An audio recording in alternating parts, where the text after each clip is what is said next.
Resolute, doesn't quit, doesn't give up. We have made tremendous progress on therapeutics. I had a fantastic call today, which I'll be talking about a little bit later. And I've asked two of the leading companies, these are brilliant companies, Ebola, AIDS, others, they've come with the solutions and just have done incredible jobs. And I've asked them to contact London immediately. They have offices in London, the major companies, but more than major, more than size, they're genius.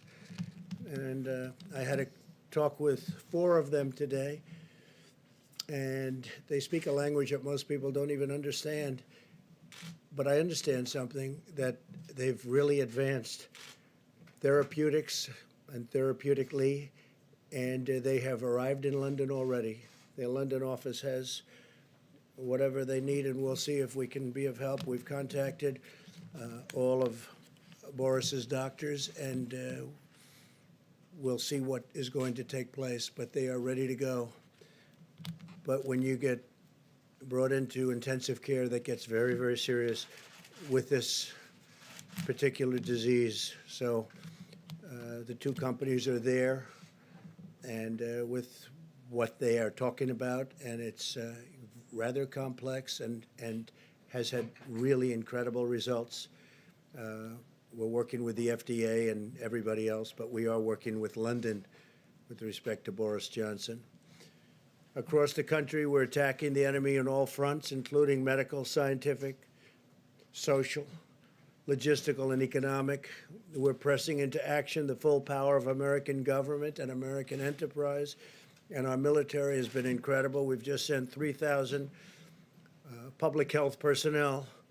They're now deployed in the New York area, and they'll be over at the Javits Center, over at the Great Ship. And as you probably have heard, and I was informed that Governor Cuomo has already told you and announced, he called me up a little while ago and he asked whether or not it would be possible to use the ship with respect to fighting the virus. And we hadn't had that in mind at all, but we're going to let him do it, and we're also going to let New Jersey, Governor Murphy, we spoke with him a little while ago, and New Jersey is going to use it also because New Jersey is a hot spot. So Governor Murphy and Governor Cuomo are going to be using the ship, New York, New Jersey, and it's a big ship, and it's now COVID. It's set for COVID, and we are going to, hopefully, that will be very helpful to both states.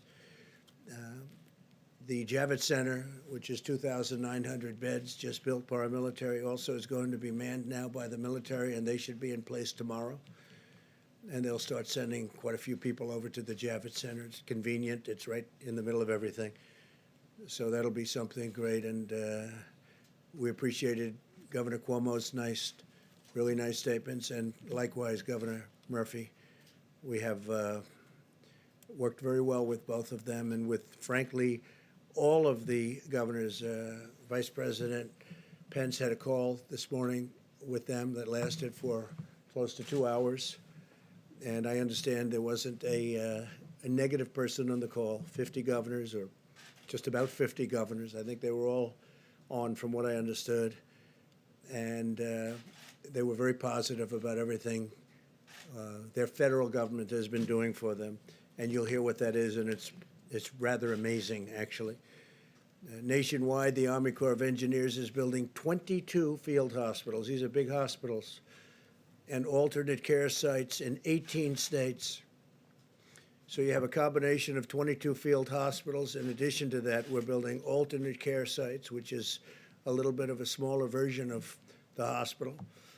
And we have a lot of them, and they're going up in 18 different states. In total, we've deployed 8,450 hospital beds from federal stockpiles. And, if you think this is done over a period of weeks, it's incredible, actually. More than 8,000 ventilators have been sent from the national stockpile to our cities and states, backed by the Defense Production Act, which we've used very strongly, very powerfully.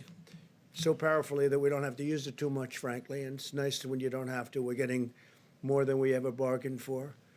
American industry is stepping up. Manufacturers are really going to town, and we have thousands of ventilators being built as we speak, and we have hundreds that are being sent to different locations, and we're ready to roll with almost 10,000 that we have in the federal stockpile.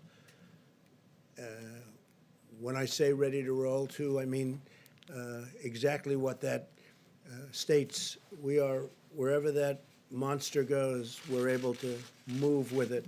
Great flexibility. We have tremendous flexibility, and we have people waiting, and they're ready, willing, and able, but waiting to bring them wherever it may be, if they need it, if they're needed.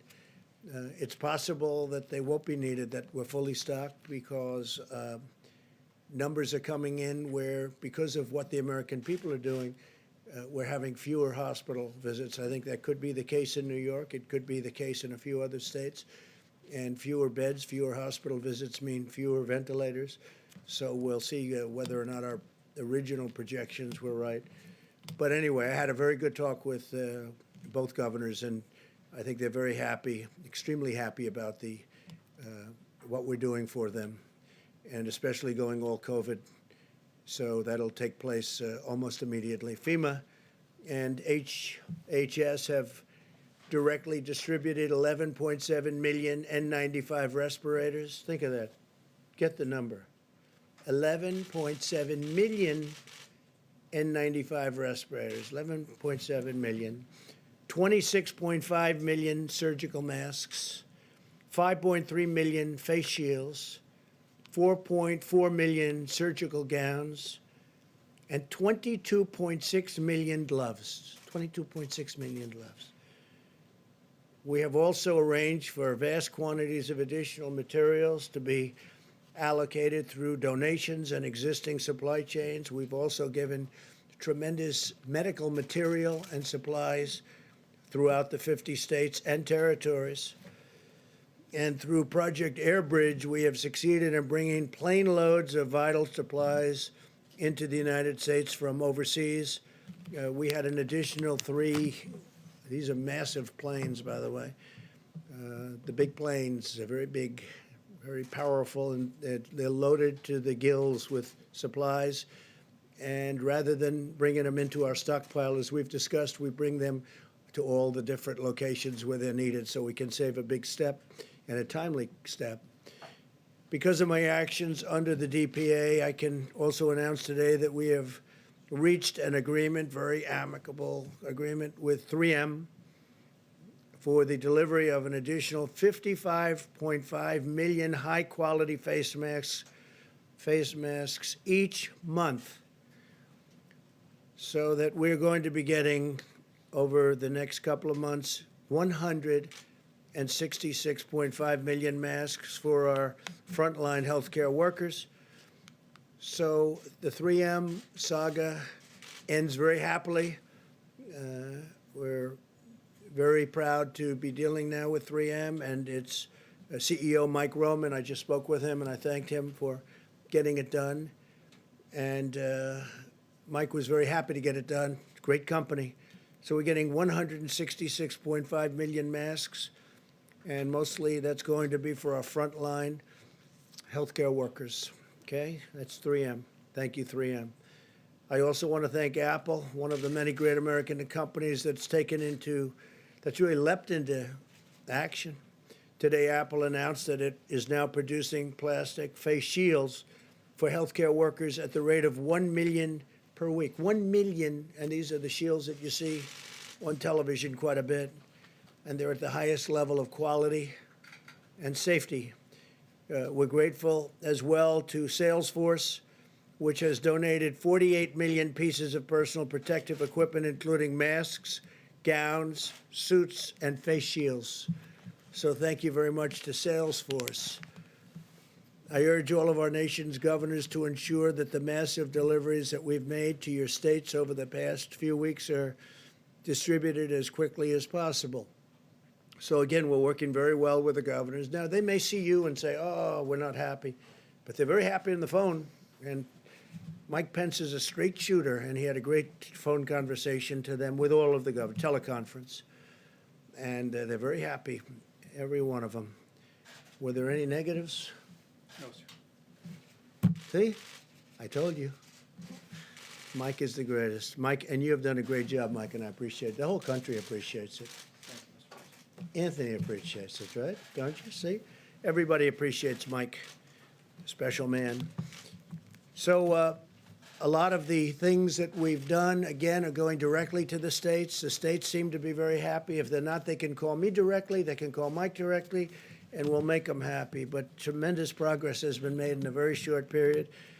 And I think very importantly, the progress has been made before the surge comes, because the next week, week and a half is going to be a big surge, the professionals tell us. And I think we're in good shape for it, Anthony. So it's good timing, really good timing. We can have this stuff there. It's already there for the most part, but we're bringing a lot of different resources to the various locations, especially where the surge is looking like it's going to take place. Resources from the national stockpile need to reach our warriors, and they are warriors. I tell it all the time. I saw it again this morning. These young, in many cases older, but they're walking into the hospital and they're putting on, I mean, as their doors open, they're going into this place, and, you know, it's not exactly too safe. And they're going in there and they're putting the outfits on and they're putting their masks on, and it's incredible. It's like no different than you watch the war movies or you watch the old clips of war running up hills. To me, it's the same thing. Men and women, young and old, but a lot of young people just going in there. They're not thinking about, oh, gee, this is dangerous. They're not saying, oh, I don't want to go in. They're warriors. They're running through those doors. It's the most incredible thing. It's an incredible, beautiful thing.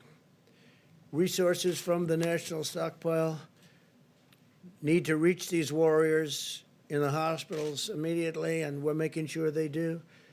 And again, the states have that responsibility, but we're working with the states, and we're getting the states a lot of things that they can distribute, or when they tell us, we bring it directly to the hospital from the federal stockpile or from the planes that land, without even going to the stockpile. If any state's having difficulty distributing supplies, we urge you to use the National Guard to assist in the delivery. And I have to say, you have done a fantastic job. Deborah, you know that you've done great. Tony, you know that you've done great. But what a job you've done, and I appreciate it. I really do. Your whole group has been incredible. That's a lot of stars you have, I'll tell you that. He's supposed to do a great job when you have 4 stars, right? But the military has been incredible, and I thank them for all of us. Conversely, if a state believes that it has surplus equipment or supplies, very important, because we actually have gotten so much to some of the states that they're able to now, they've done a fantastic job, and they've kept that line low. And we have some states that have surplus equipment and supplies, and they're working with us to rapidly redeploy those supplies to areas of greatest need. We thought that might happen. If it worked out well, that's what was going to happen, and it's happening. And I want to thank Governor Gavin Newsom, who's doing a tremendous job, who's announced California will send 500 ventilators to be distributed to other locations. I think some are going to Arizona, some are going to Washington, D.C. We think they're going to Delaware. We're working it out. But 500 excess ventilators from the state of California, and we're going to get them taken care of wherever they have to go. Those decisions are being made right now. The members of the White House Task Force and I are in close touch with mayors and governors and hospital administrators across our country, and we're told that at the present time, most of the critical needs are being more than met. States have to continue sharing detailed information in the amount and utilization rates of medical supplies so we know what to resupply them, or they can get it directly. That includes ventilators. They can get it directly. Ideally, if they can get it directly, but if they can't, if they're unable to do it, we have tremendous amounts of supplies, and we're building it up very fast, too. And this is before the big surge. This information is fundamental to our ability to deliver the material when and where it's most needed. Now, Mike, in his conversation today, I think got some information as to a couple of locations where we're going to be delivering large numbers of ventilators and large numbers of medical supplies, and we'll take care of that. But some of the states are very happy. Even Governor Pritzker from Illinois is happy. Of course, he may not be happy when he talks to the press, but he's happy. He's a very happy man.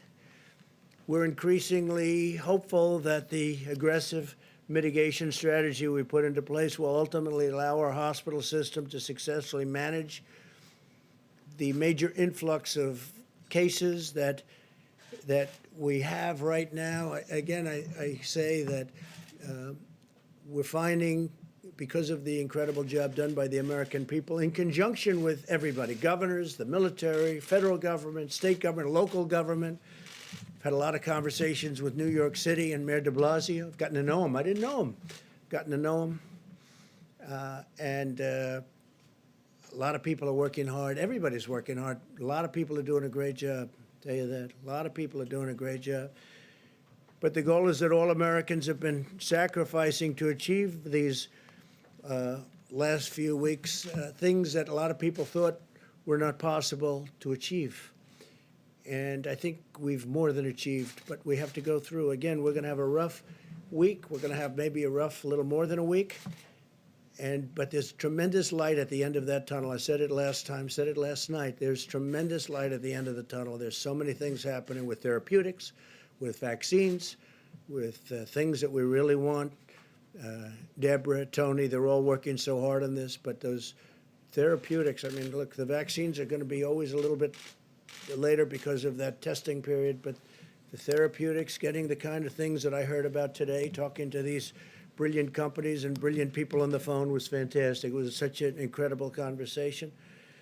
And I also spoke just a few minutes ago with former Vice President Biden, who called, and we had a really wonderful, warm conversation. It was a very nice conversation. We talked about pretty much this. This is what we talked about. This is what everyone's talking about. This is what they want to talk about.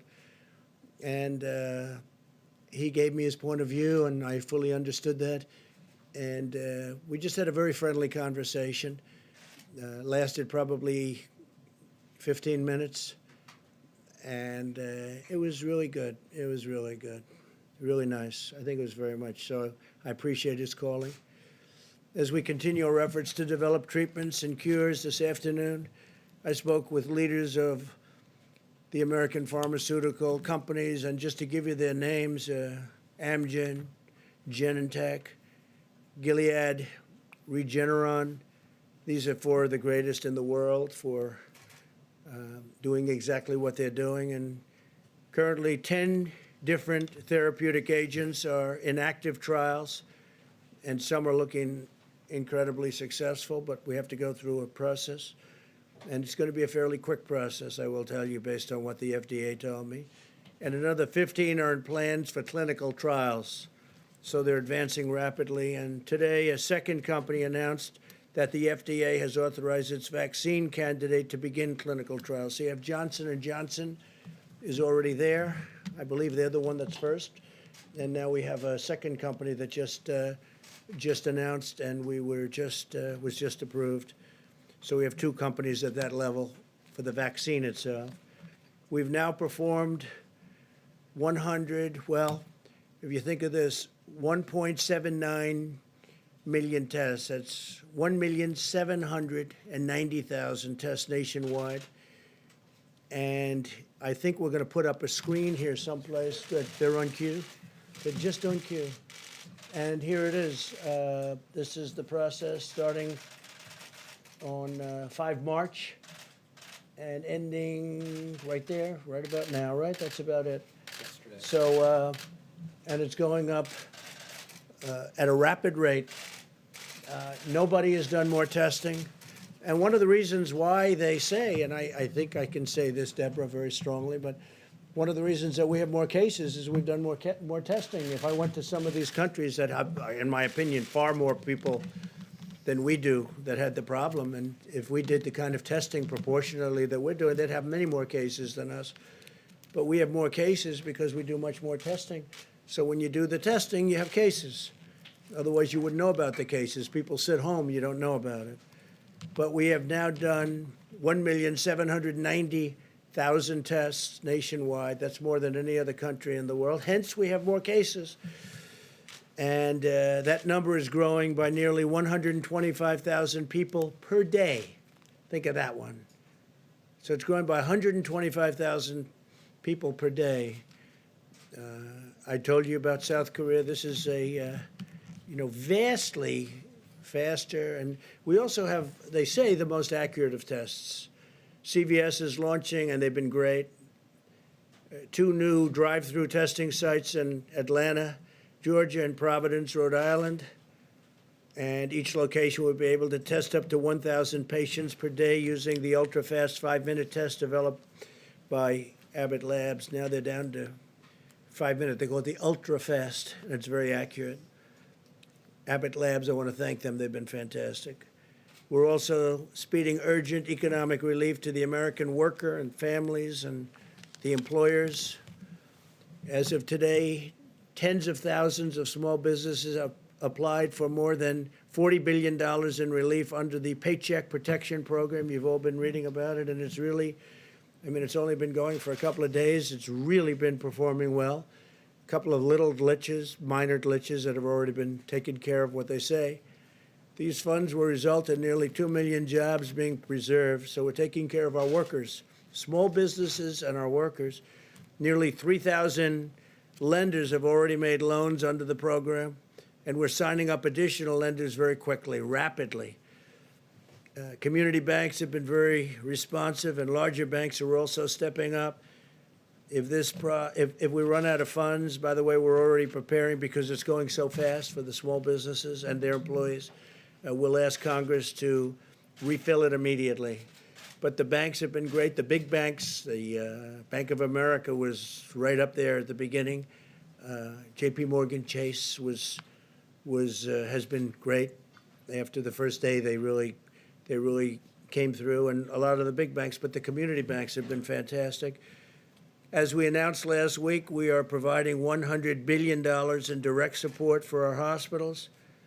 And the first tranche, $30 billion, will be distributed this week. So I want to say one other thing. Our farmers, we love our farmers. And as you know, as of April 1st, the China trade deal, $250 billion, they purchased $250 billion from us, if not more. And of that, approximately $50 billion is expected to be with our farmers.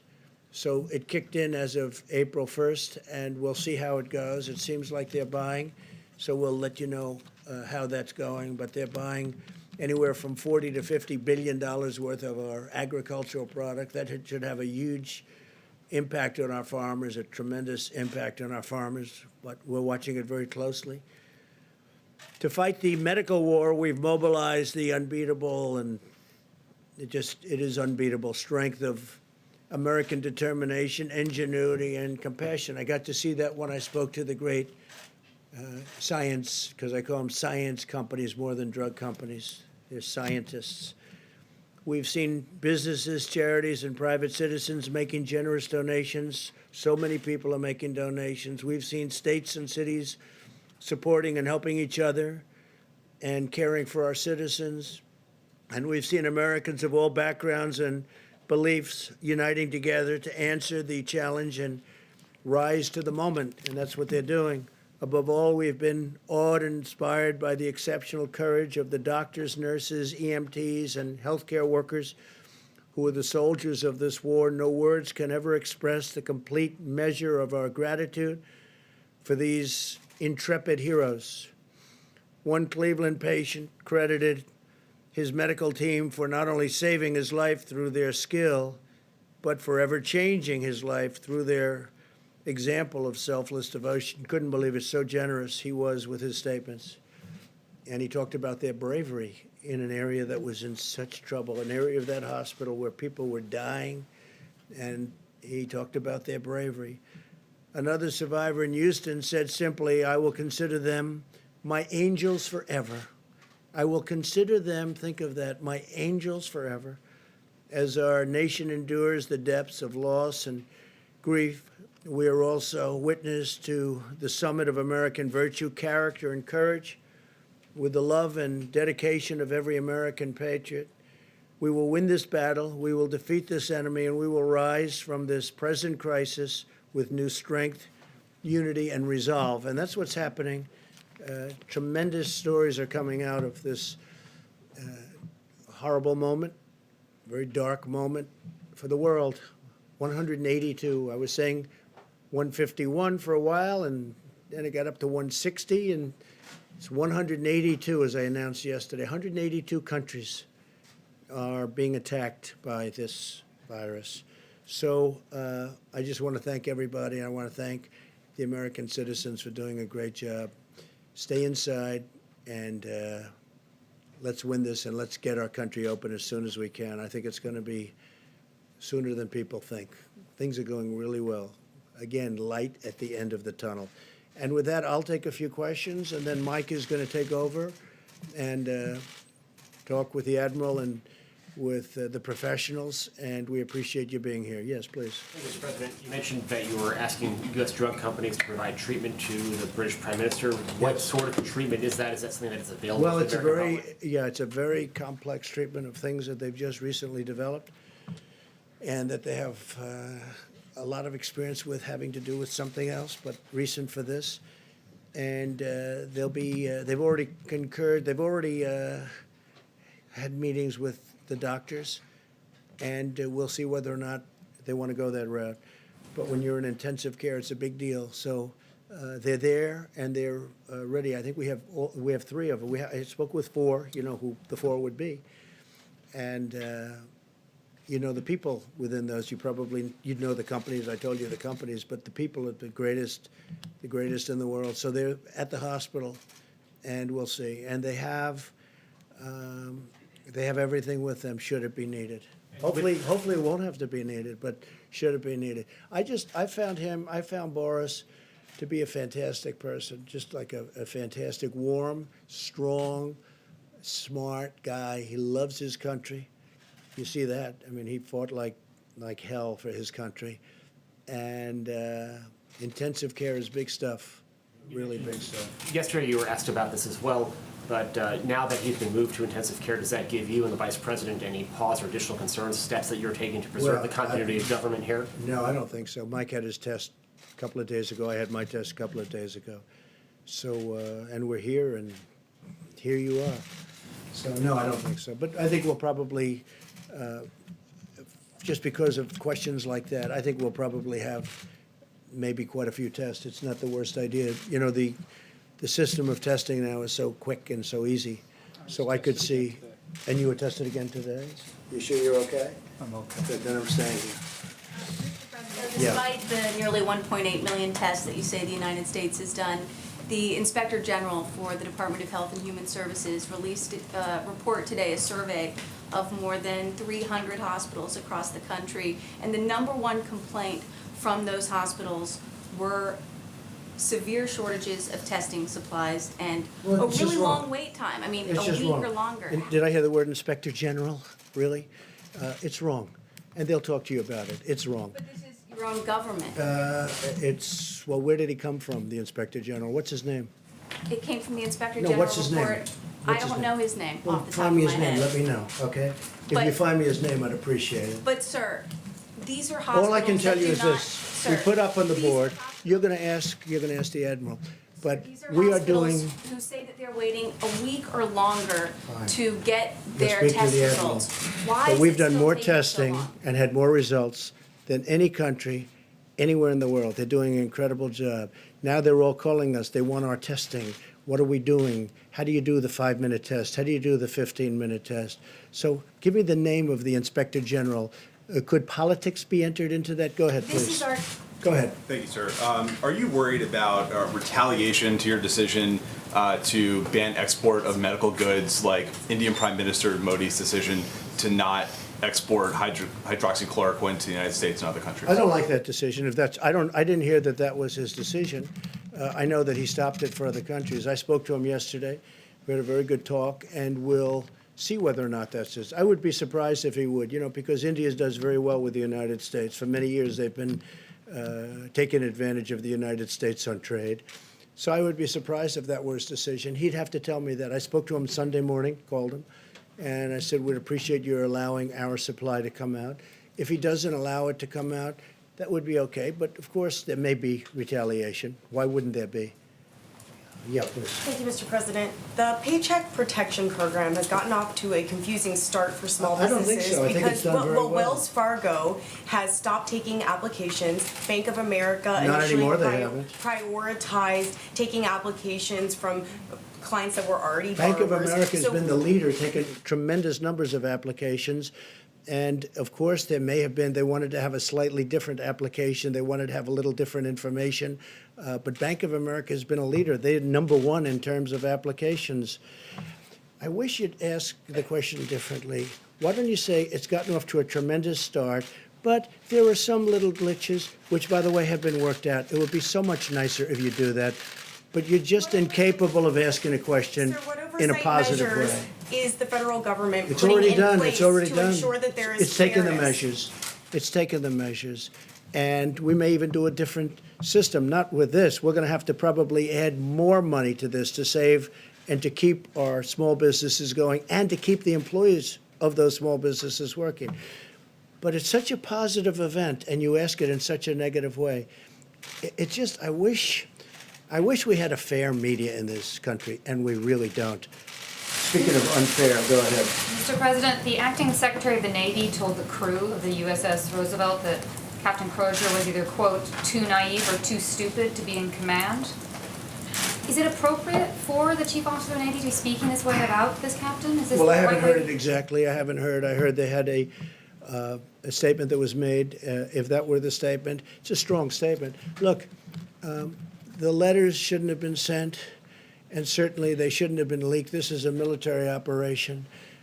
I must tell you, I've heard very good things about the gentleman, both gentlemen, by the way. I will say this about both gentlemen. And I may look into it only from the standpoint that something should be resolved, because I'm hearing good things about both people. What might you look into, sir? I may just get involved, if it's okay with you. Who you mean? You Yeah, might- because you know what? You have two good people, and they're arguing. And I'm good, believe it or not, at settling arguments. I'm good at settling these arguments. So I may look into it in great detail, and I'll be able to figure it out very fast. But that was a statement. It's a rough statement, but Might you look, reinstate him look, if you look. decide it was- Letters should not have been sent to many people, unclassified. That was a mistake. It's a mistake that shouldn't have been made, because it's unfair to the families of the people on the ship because they get nervous, and it shows weakness. And there's nothing weak about us now, not anymore. We have the strongest military we've ever had, and we're not going to be showing weakness to anybody, because we have, that ship is incredible, nuclear-powered aircraft carrier, and we don't want to be writing letters. We don't want to have letter-writing campaigns where the fake news finds a letter or gets a leak. We don't want that. So the letter, so the letter shouldn't have been sent. With all of that said, his career prior to that was very good. So I'm going to get involved and see exactly what's going on there, because I don't want to destroy somebody for having a bad day. Okay, does that make sense? Okay. Yeah. Mr. President, Vice President Biden's spokesperson said that he made some suggestions to you about actions that you could be taking to He deal did. with the He pandemic. did. We had a very good talk. We agreed that we weren't going to talk about what we said, but we had a very, very good talk. It was a warm talk. I enjoyed it. I hope he enjoyed it too. And it was short. It was 15 minutes. Did he have good suggestions? Anything that you're going to do? Well, he had suggestions. It doesn't mean that I agree with those suggestions, but certainly he had suggestions. And I also told him some of the things we're doing. But the conversation was a friendly, very friendly conversation. Yeah, please. Thanks a lot, Mr. President. You've mentioned, other members of your task force have mentioned over the course of the next 2 weeks, it's going to be a very difficult time for our country in terms of fatalities. And there, It will be a difficult week and a half. and there are a number of governors who are close allies of yours, Mr. President, who have refrained thus far to have these stay-at-home orders. And Dr. Fauci, who of course is on your task force, has said that True. the states that don't have stay-at-home orders are putting themselves at risk and the country at Well, risk. if Dr. Fauci said that, I would be inclined to call them up. You know, we do have a constitutional problem in doing that. You understand that. I mean, there's a double-edged sword. You understand. I can do it, but it is a constitutional. You can say federalist. You can say there's lots of different reasons where I would rather have the governors do it, make their own determination. They're smaller, and not in all cases, but sort of they're smaller cases. But I'm not sure 100% that Dr. Fauci said that, but you can ask him. Tony, you want to say something, please? So I had good conversations with the governor of Nebraska and the governor of Iowa here, and it's interesting that functionally, even though they have not given a strict stay-at-home, what they are doing is really functionally equivalent to that.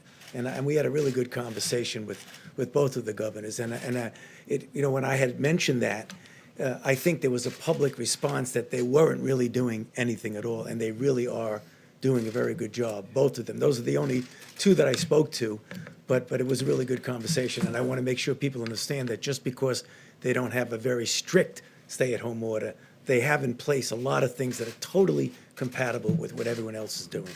If I could ask a question, Dr. Fauci, before you. Go ahead. About getting back to normal, you said you wanted to get back to normal as soon as possible. Will we truly get back to normal in this country before there's an actual vaccine that's available to everybody? How do you start lifting the restrictions safely? Yeah, well, John, if back to normal means acting like there never was a coronavirus problem, I don't think that's going to happen until we do have a situation where you can completely protect the population. But when we say getting back to normal, we mean something very different from what we're going through right now. Because right now we are in a very intense mitigation. When we get back to normal, we will go back gradually to the point where we can function as a society. But you're absolutely right. I mean, if you want to get to pre-coronavirus, you know, that might not ever happen in the sense of the fact that the threat is there. But I believe with the therapies that will be coming online and with the fact that I feel confident that over a period of time we will get a good vaccine, that we will never have to get back to where we are right back now. So if that means getting back to normal, then we'll get back to normal. I think that with the therapies, and I think that with the vaccines, which I have total confidence are coming, and I'm dealing with the companies. I'm talking to Johnson & Johnson. I'm talking to all of them.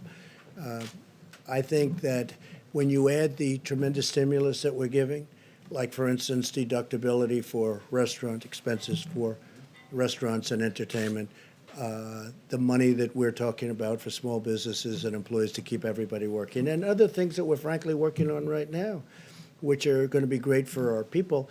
I think when you add that to it, I think we could get more than back to normal from an economic standpoint, actually be better, but more than back to normal. But I would agree that we'd love to see a vaccine, but immediately would love to see a therapeutic. And I think we're getting very close. Do you think you'd be able to lift restrictions on April 30th right now? I don't want to Extended them? comment on that, but I can tell you that we certainly want to try. We certainly want to see what's going on. We're doing very well. Look, you look at most places where that, you can call it the bump, you can call it the hill, you can call it the mountain, you can call it whatever you want to do it. It's very flat. You take a look, and that was done through mitigation. That was done through a lot of good work. And that far exceeded our expectations before. I mean, people can't even believe how low some of those bumps are, some of those hills are. They're very surprised. Now, you have a couple of tough ones. New Jersey's been very tough, and New York has been very tough. They're crowded in, it's tight, it's tougher. But far exceeding, California far exceeds, Washington State far exceeds. You look at so many of these states, how well they're doing. The 8 states, by the way, and I haven't spoken to the governors, but Tony's so right.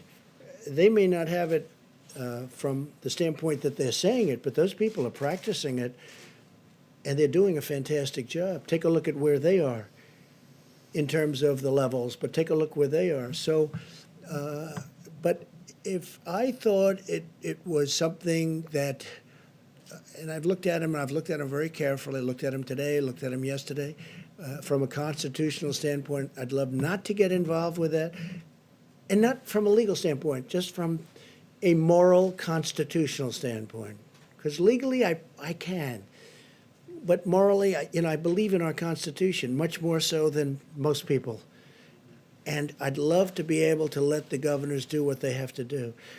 Those states are doing a fantastic job, all 8 of them. They're doing a fantastic job. So we'll see what happens. As for your question, you fully understand what I'm saying, so thank you. Yes, please.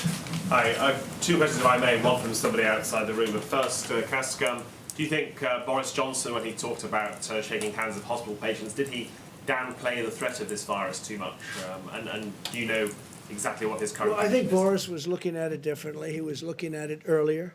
He was looking at it like ride it out. There were many people thinking about riding it out, meaning, whatever it is.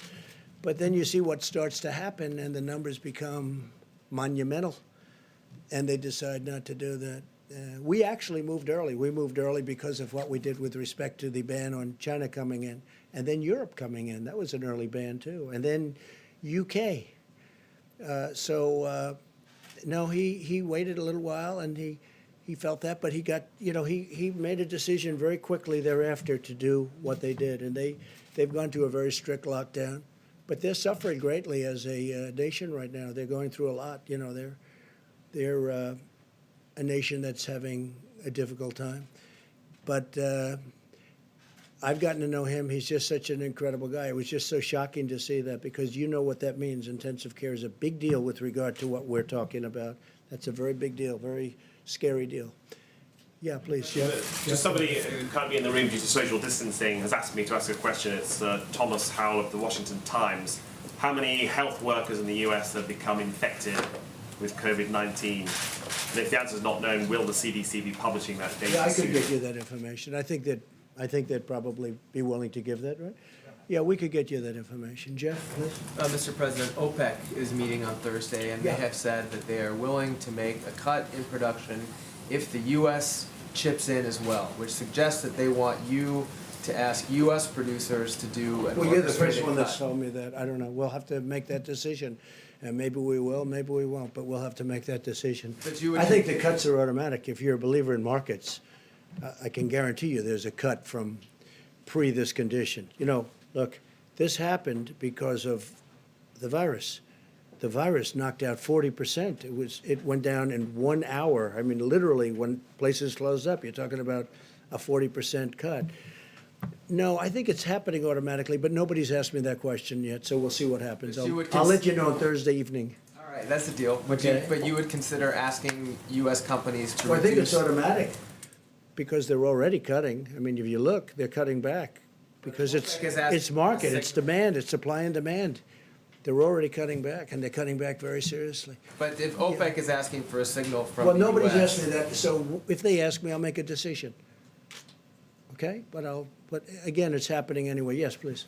In light of all the discussion about Prime Minister Johnson and his health, can you update us on the status of the second half of your physical that you were going to have this year? Yeah, so I had a physical. The first half was very successful. I did it on a day when I was in the White House, and we were able to do that, as the doctor reported. And I have the second half of the physical different.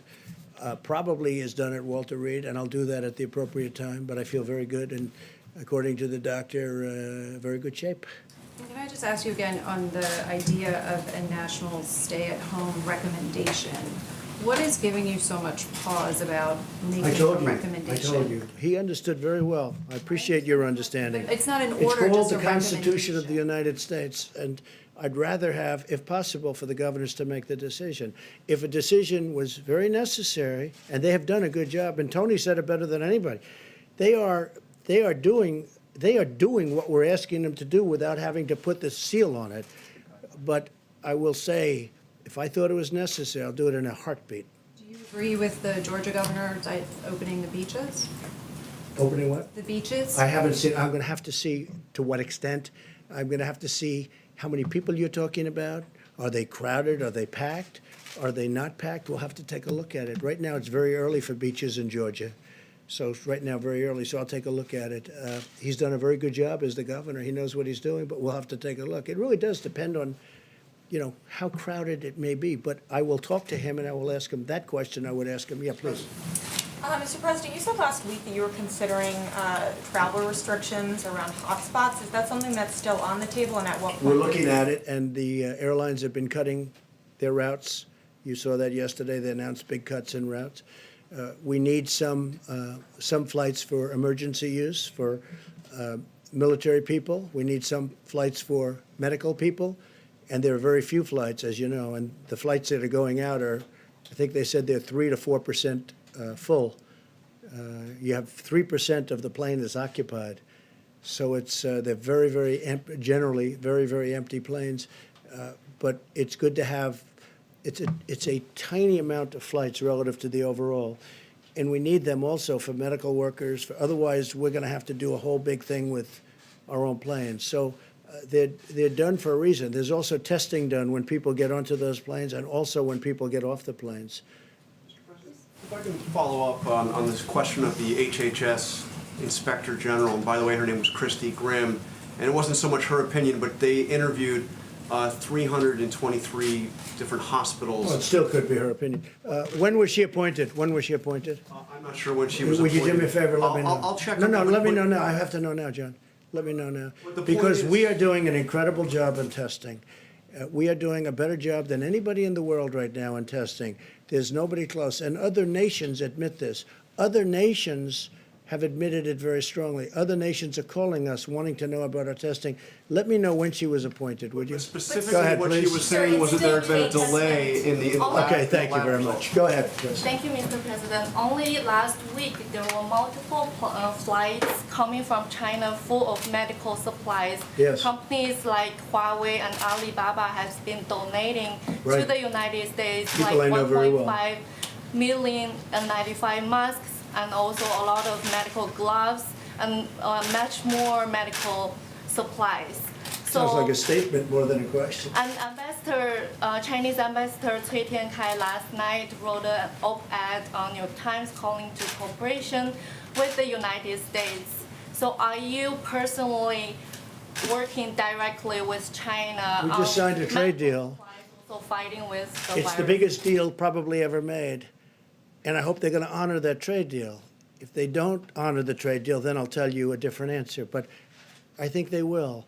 They're going to spend billions of dollars for agriculture. They're going to spend billions of dollars for many different things, whereas Well, China medical never spent supplies. money in our country. We spent money. We had a trade deficit with China for years of $500 billion, $400 billion. We had the biggest trade deficits in the history of the world with China. Now China's going to spend a lot, has agreed to spend $250 billion, many billions of dollars in our country, much of it going to farmers and manufacturers. So I'll let you know. I mean, I hope they're going to honor the deal. We'll find with out. China, are you cooperating with I don't China? know. Who are you working for, China?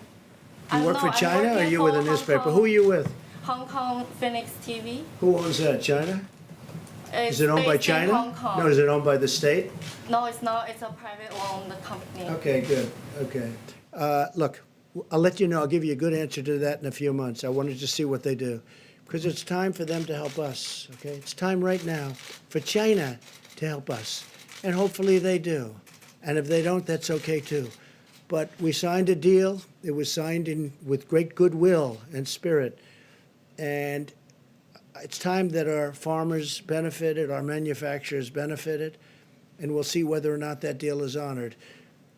And I think it will be, because I know President Xi, who I like and respect, and I think he will honor the deal he made with us. It just went into effect 4 days ago. I will see whether or not. In fact, I called up just a little while ago. I said, how are the farmers doing with respect to China? Are they buying the product as anticipated? And the answer was, yeah, I think so. But it wasn't the most positive, but it was starting. The deal just started. So I'll let you know. But, for many, many years, China ate our lunch because we had people in this position that I'm in right now that allowed China to get away with absolute murder, and it should have never happened. Coronavirus.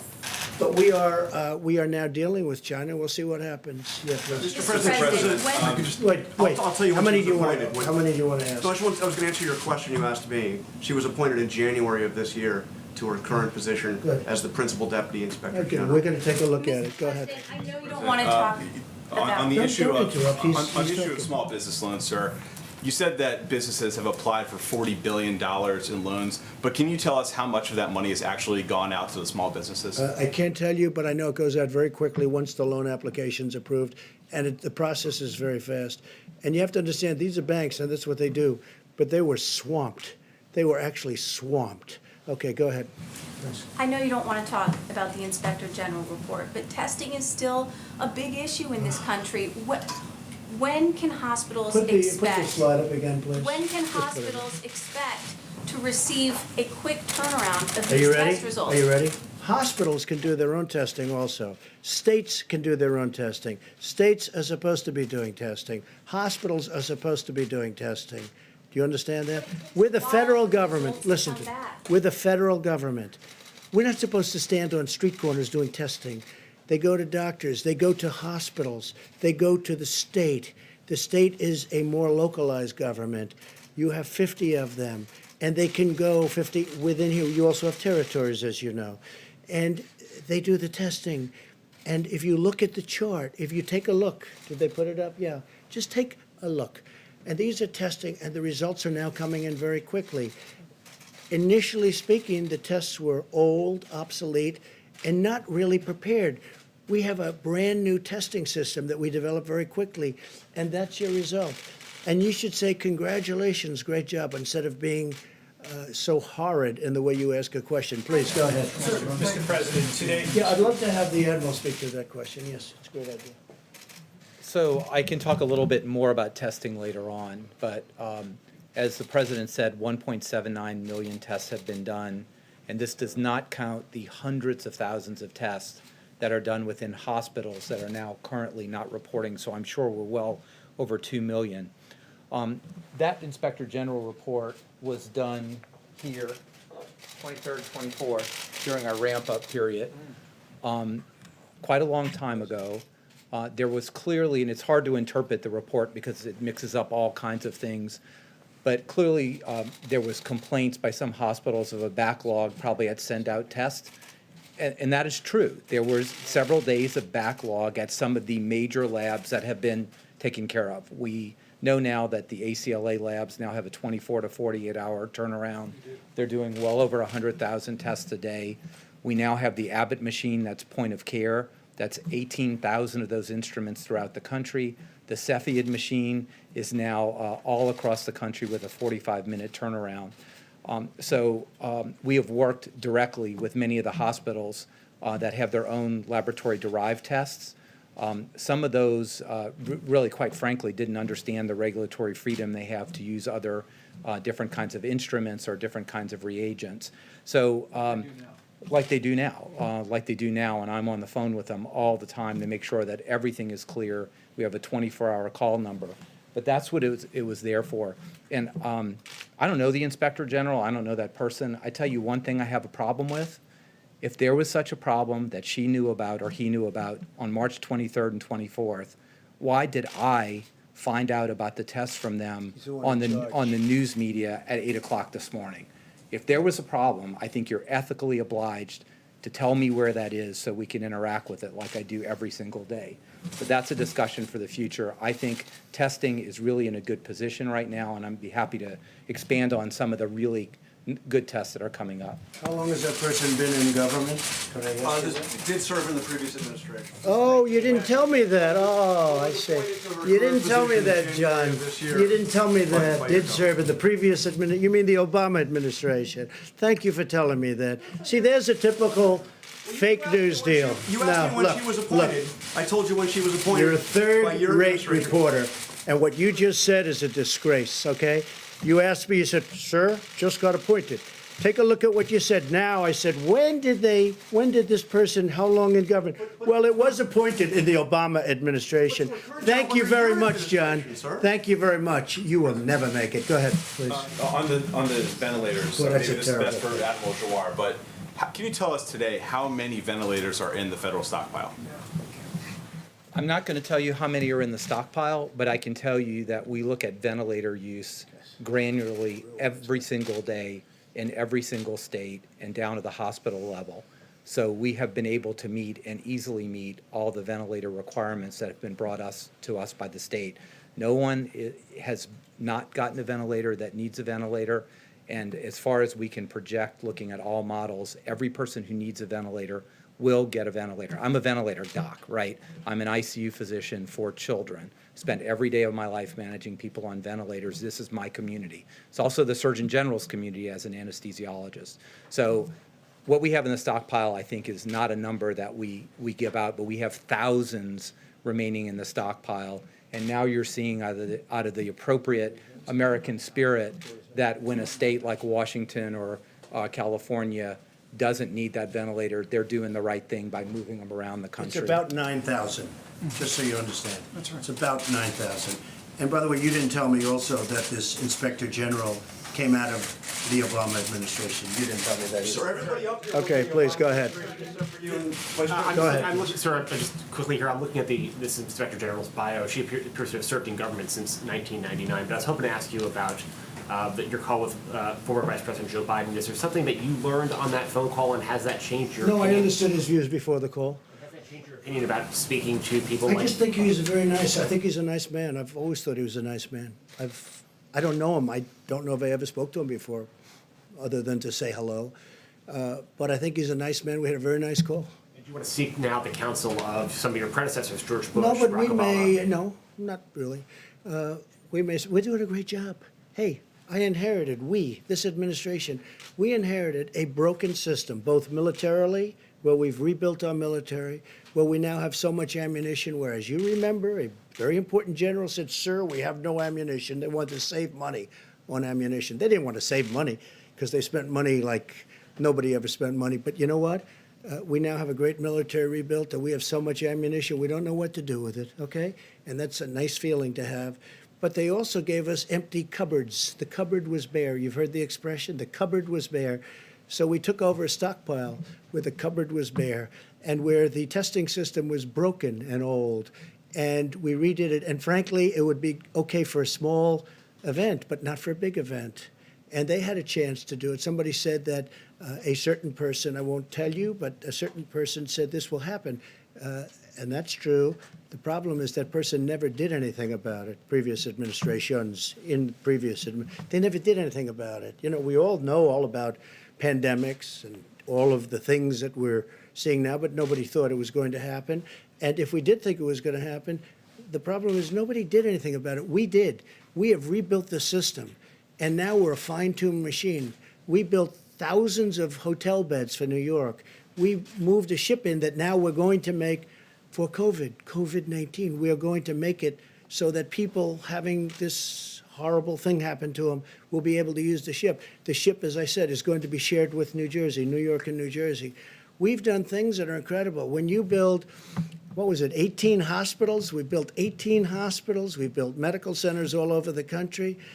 And when you have Gavin Newsom and other governors who really have been very nice and generous in their statements, because they make the statements to the press, not just to my face. Others tell us how great we're doing, like the call that Mike had today. I heard from other people that were on the call. He said it was incredible. It was 2 hours, and everything was positive. They were so happy with what we've done. And we're ready to do more if they need it, because we're ready to march.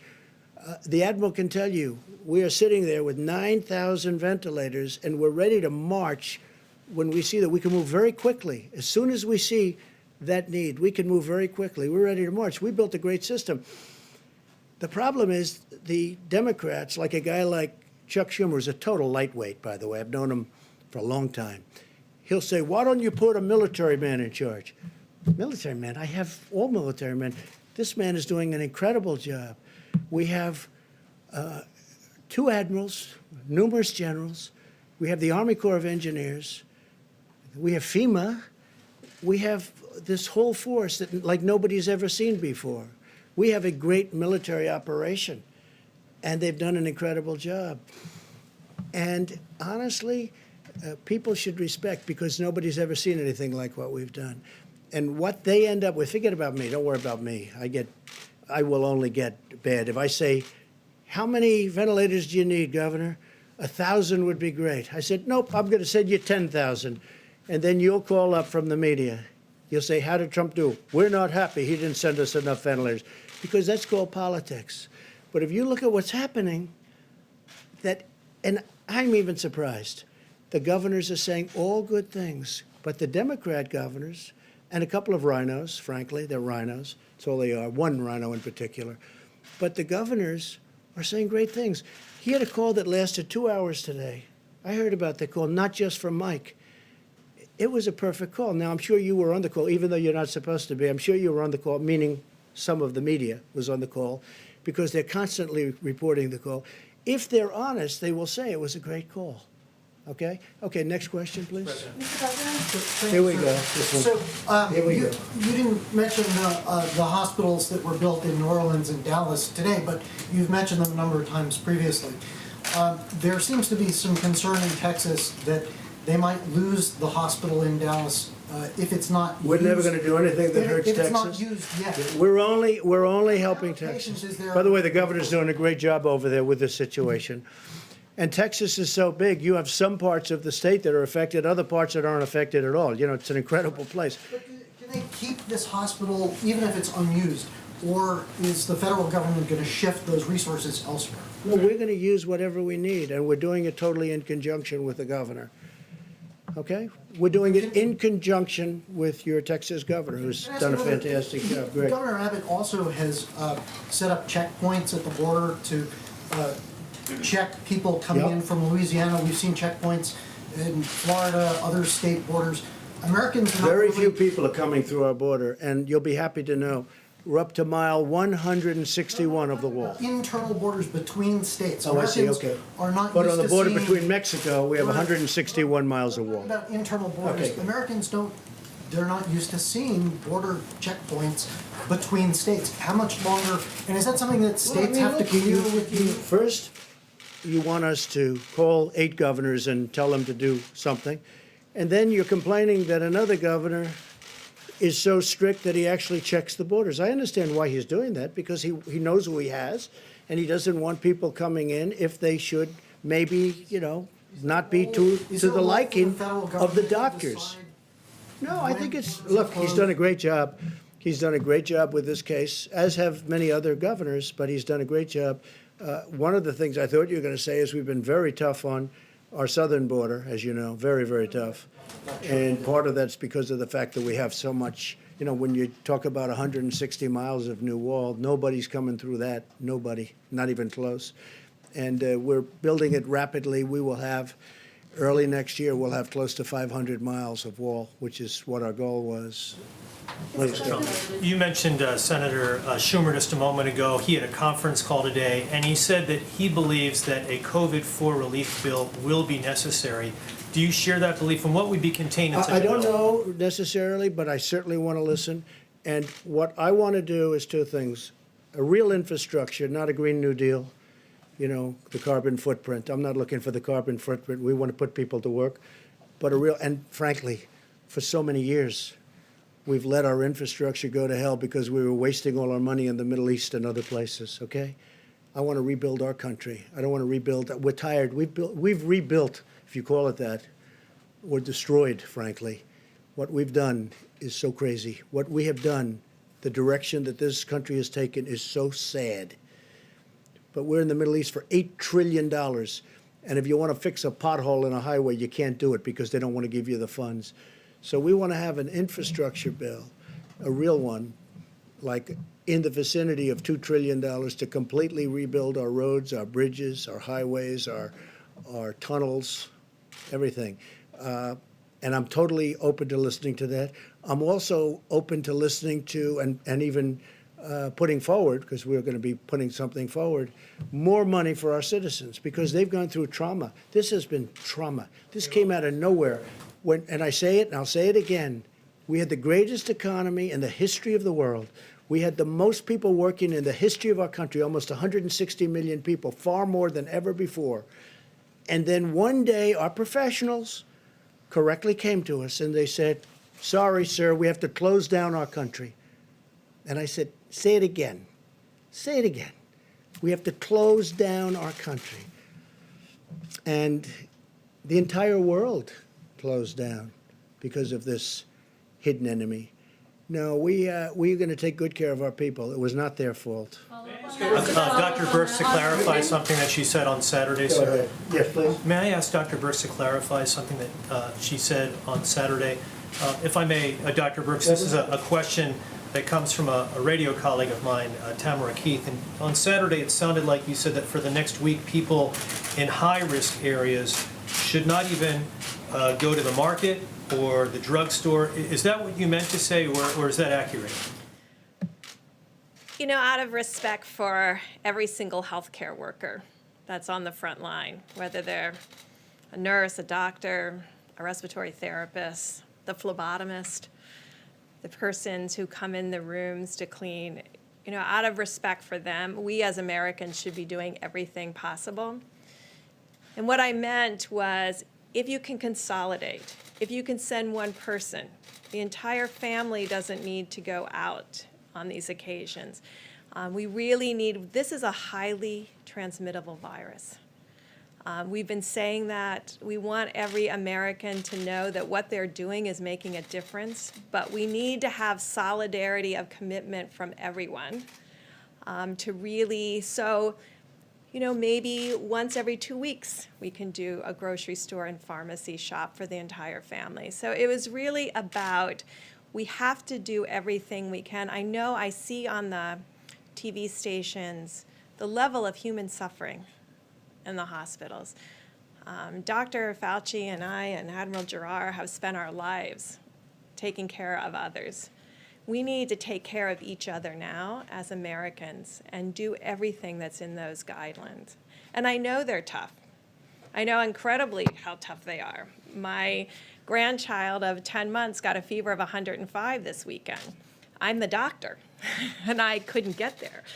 I mean, so I'm trying to explain to my daughter how to listen to her lungs, how to listen to her lungs, So and then the baby's lungs. You did not get there? I did not go there. Good, I'm very happy with that. Because of you two. I mean, when you can't take that kind of risk with the leaders of the country. Your grandson's okay? Daughter, but she's That's a coming lot out of of it. temperature, 105. Yes.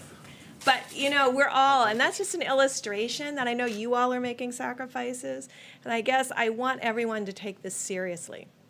So that was really a call of seriousness of how important this is and how we're starting to see the impact, but you can see what can happen when you come at this a little bit too late. And that's why the message, before you see it, before you have to see your hospitals and your emergency rooms overwhelmed, it is on us as a member of this community, of this country, to do everything possible to save one another. And so that was really what I was saying, and I will continue to say that, because I do believe it's making a difference. You can start to see it making a difference, but we have to do even more right now, because that will predict where we are 2 or 3 weeks from now. Thank you, Deborah. And it is making a big difference. I saw where Governor Cuomo was a little bit upset today over the weekend. A lot of people outside, and they were pretty big groups of people. I saw that. I noticed that, and he wasn't happy with that. And I could understand that. Look, we have a short period of time. Hopefully, it's a short period of time to go, and let's get it done. Let's get it done. Kristen, did you have a question? Yes, I do. Thank You're you. so Quick quiet follow to, just got here, Because you apologies. have your own show. now. No. Quick follow to the question about legislation. I know there's discussion about a phase 4, Yeah. but are you also looking seriously at a second round of direct payments? And are you putting discussions on a potential phase 4 on hold for now while you pursue that? Well, I was opposed to the way of distribution, money distribution through, as you know, unemployment and through the state offices, because they have very old, not all of them, but many of them have 40-year-old equipment, as I've said, and it makes it very difficult. But that's what that's what they want to do. That's the way it's mandated to do. I thought it would be better if we did a direct payment system. but the Democrats really wanted it, and I think they had some help from a couple of people that I would have, had I spoken to them, I would have convinced them otherwise, I really believe. But it's getting out, and the federal government has done its job. All we can do is give this massive amount of money to the states. The states then are responsible to distribute it, a little bit like we're talking about here. But the money will be right on time from the federal government. Then the states have to do their job in getting it out. There need to be a second round of those payments. We could very well do a second round of direct. I would do it direct. Is that under serious discussion right now? It is absolutely under serious consideration. And in terms of Chuck Schumer, he also said he spoke to your chief of staff about potentially appointing a czar to oversee the supply chain. Is that something that you would But we consider have people doing? that are so talented. I know the people he suggested. They're wonderful people. They worked here. They're wonderful people. He's just doing that because it's politics. Because you know what? person right now, Mr. We have many, depending on what. In terms of testing, this gentleman right here. You know who the point person is? This gentleman right here. He's the one in charge of the task force. But Mike, you may want to tell him about them, because this is really a military operation. Mr. Vice President, in terms of the supply chain. Let me answer your first Please. question, if I may, because it's a very good question, and I spoke to Senator Schumer night before last about just that. When the president signed a declaration of national emergency, he stood up FEMA as the lead agency implementing his policy to marshal a whole of government response. And under FEMA, we provide federal support. The state manages the healthcare response, and healthcare providers and first responders implement that response on a local level. Our lead on this issue in implementing it is Administrator Pete Gaynor. But the man managing all of the supplies, and you heard a presentation this weekend about our air bridge, what we also call the control tower. We literally, with Admiral John Polovchik at the helm of our logistics effort, we have visibility now on all the supplies that are moving across this country and into this country from around the world. It really is extraordinary. I mean, when the president tapped FEMA to lead this effort, we essentially wanted to say, we want to organize this in a military fashion. And we tapped really someone who is widely regarded as the #1 supplies and logistics military officer to do just that. He really is an extraordinary individual. Admiral Juar has known him for a long time. And to be working with Admiral Polovchik, we speak every morning. Our team reviews the data. We go over that with Administrator Gaynor and Admiral Polovchik. We talk about an extensive team that's identifying supplies around the country and around the world. And then, as we were explaining to governors today, we work with the requests that are coming in from states with a priority on the areas that are dealing with widespread outbreak, like the greater New York City area, New Jersey, Louisiana, focus on Detroit, focus on Chicago and Illinois. And then what Pete Gaynor and Admiral Polovchik are doing is directing those commercial distributors to send the resources directly to the front lines of the battle against the coronavirus. It is an extraordinary system. And as I explained to the governors today, as I've explained to congressional leaders, who've made what I think is a good faith recommendation, that we organize this in a manner of military logistics. It's exactly what President Trump has done. And it's what we're doing every single day to make sure that healthcare workers, to make sure that the states that are dealing with a widespread outbreak of coronavirus can be confident that we're going to spare no expense, leave no stone unturned, and use this extraordinary apparatus centered in FEMA to get the people of our country what they need, when they need it, to battle the coronavirus. And Kristen, when Schumer makes a statement like that, he's only doing it for politics. He knows. We have the best generals, the best admirals, we have the best people. These are incredible leaders. These are vibrant people. They've done such a good job. And again, you'll get a tape of the conversation, because I'm sure some of the governors probably had their favorite reporter listening to the conversation, even though they weren't supposed to, but that's happened before. Just so you understand, we had a call today that was a beautiful call, everybody friendly, everybody happy. They also know in some cases we'll get them a little bit more, and if they need it, we'll get them a lot more depending on where this monster is going. But when Schumer does that, take a look at the past. Well, you know, you're gonna have to tell me who.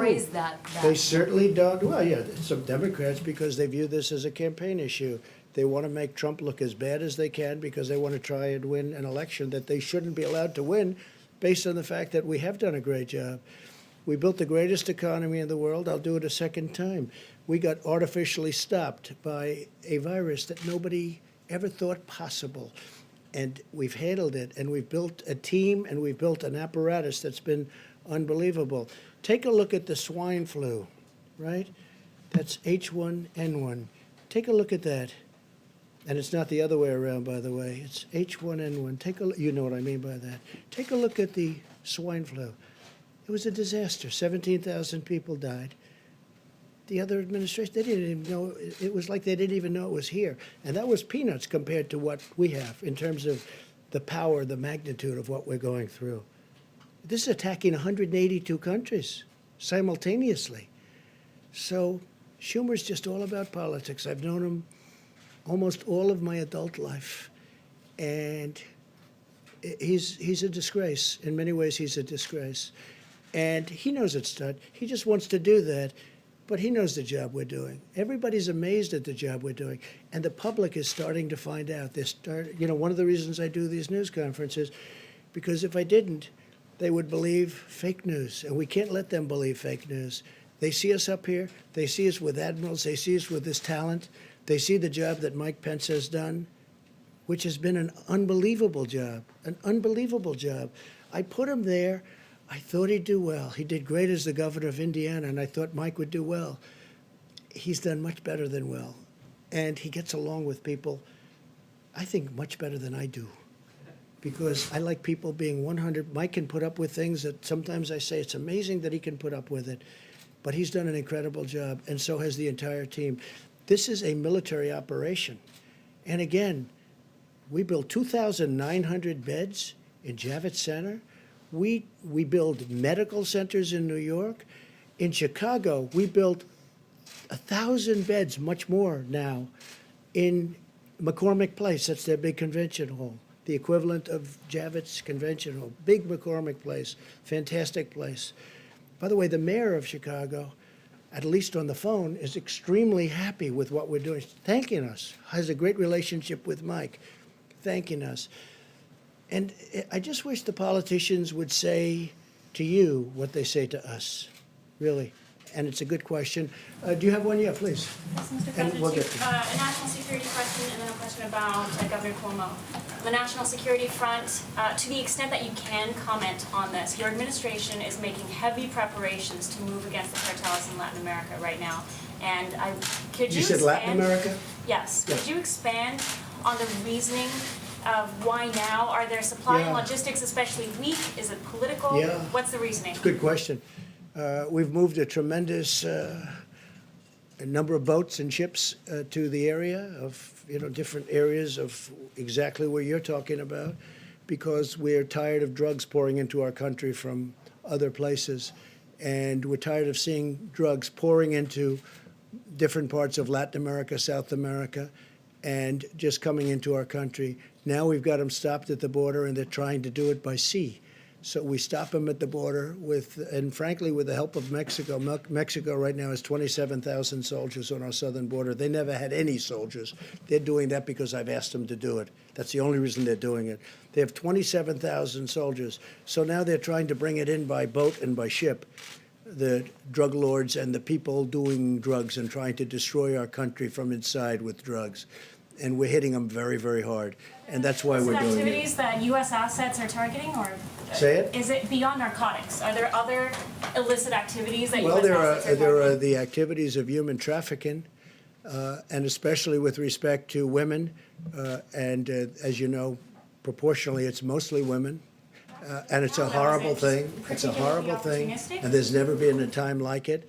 And it's because of the internet. And this is all over the world. But for the most part, they're coming through, in this country, they're coming through the southern border, but we're hitting them very hard. They have tremendous illegal trafficking in women and children also, but mostly in women. And it's illegal, and it's horrible, and it's disgraceful, and I've seen things that are an absolute disgrace, and we're trying to knock them out, and we're knocking them hard. And again, I want to thank the president of Mexico because he has really stepped up to the plate. 27,000 soldiers. They've never had any soldiers on our border. And I did that because the Democrats will not approve anything to stop, because they want to have open borders. They want to have all these people flowing through our border, and in many cases they're sick, they have problems that you don't want to know about, or they're criminals in many cases. Not in all cases, but in many cases. And they don't want to have, they want to have open borders, they want to have sanctuary cities, so they protect criminals. And I don't want to have it. And Joe Biden does want to have that also, as you know, because he said that during numerous debates. I want to have strong borders, and I don't like protecting criminals with sanctuary cities. But we're doing it for drugs, we're doing it for human trafficking, we're doing it because you have to do it. We either have borders or we don't have a country.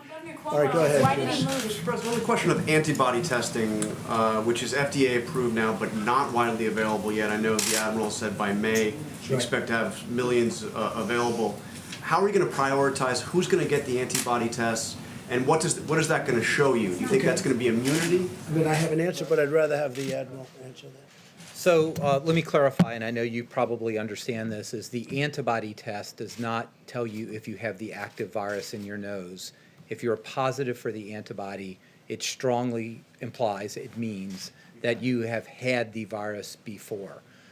And to the degree that we know of medical knowledge, you will probably, highly probably, be protected against getting the virus again in the future. So I want to make something clear. There's no antibody test approved. Okay, approved is not a word we talk about. There is a test or two that has received emergency use authorization, and many, many, many others out there that have not gone that way yet. And I want to take this opportunity to caution. There is a very consolidated effort between the FDA, CDC, NIH to validate some of the tests that are on the market right now, because it is very important that they actually do what they say they do. And we have reason to believe that not all of them are going to perform well. I don't know the primary source, but the Financial Times just reported that the UK had 17.5 million antibody tests that they bought, and none of them work. So we're not going to get in that situation. We're going to be very careful to make sure that when we tell you you're likely immune from the disease, that test really said that. Now, I will also make a statement, and there's a lot of work on here, and I'm very excited about it. As opposed to the tests for a novel virus, the antibody type tests are very sophisticated technology, but they're old technology. This we expect to have many tens of millions of tests the first month that we are really sure that the test makes sense. So this allows for surveillance screening, and Dr. Birx is one of the world experts to understand, is 1%, 5%, 20% of Americans have been infected. But it also allows us to have very widespread, tens and tens of millions of people screened with a finger prick on the spot. By when? Just to be, by May you're saying this will happen? Or Science doesn't run on rails, right? So we need to make sure that the FDA, the NIH, which they're actively doing right now, assure that the tests that they're testing really do perform the way they should.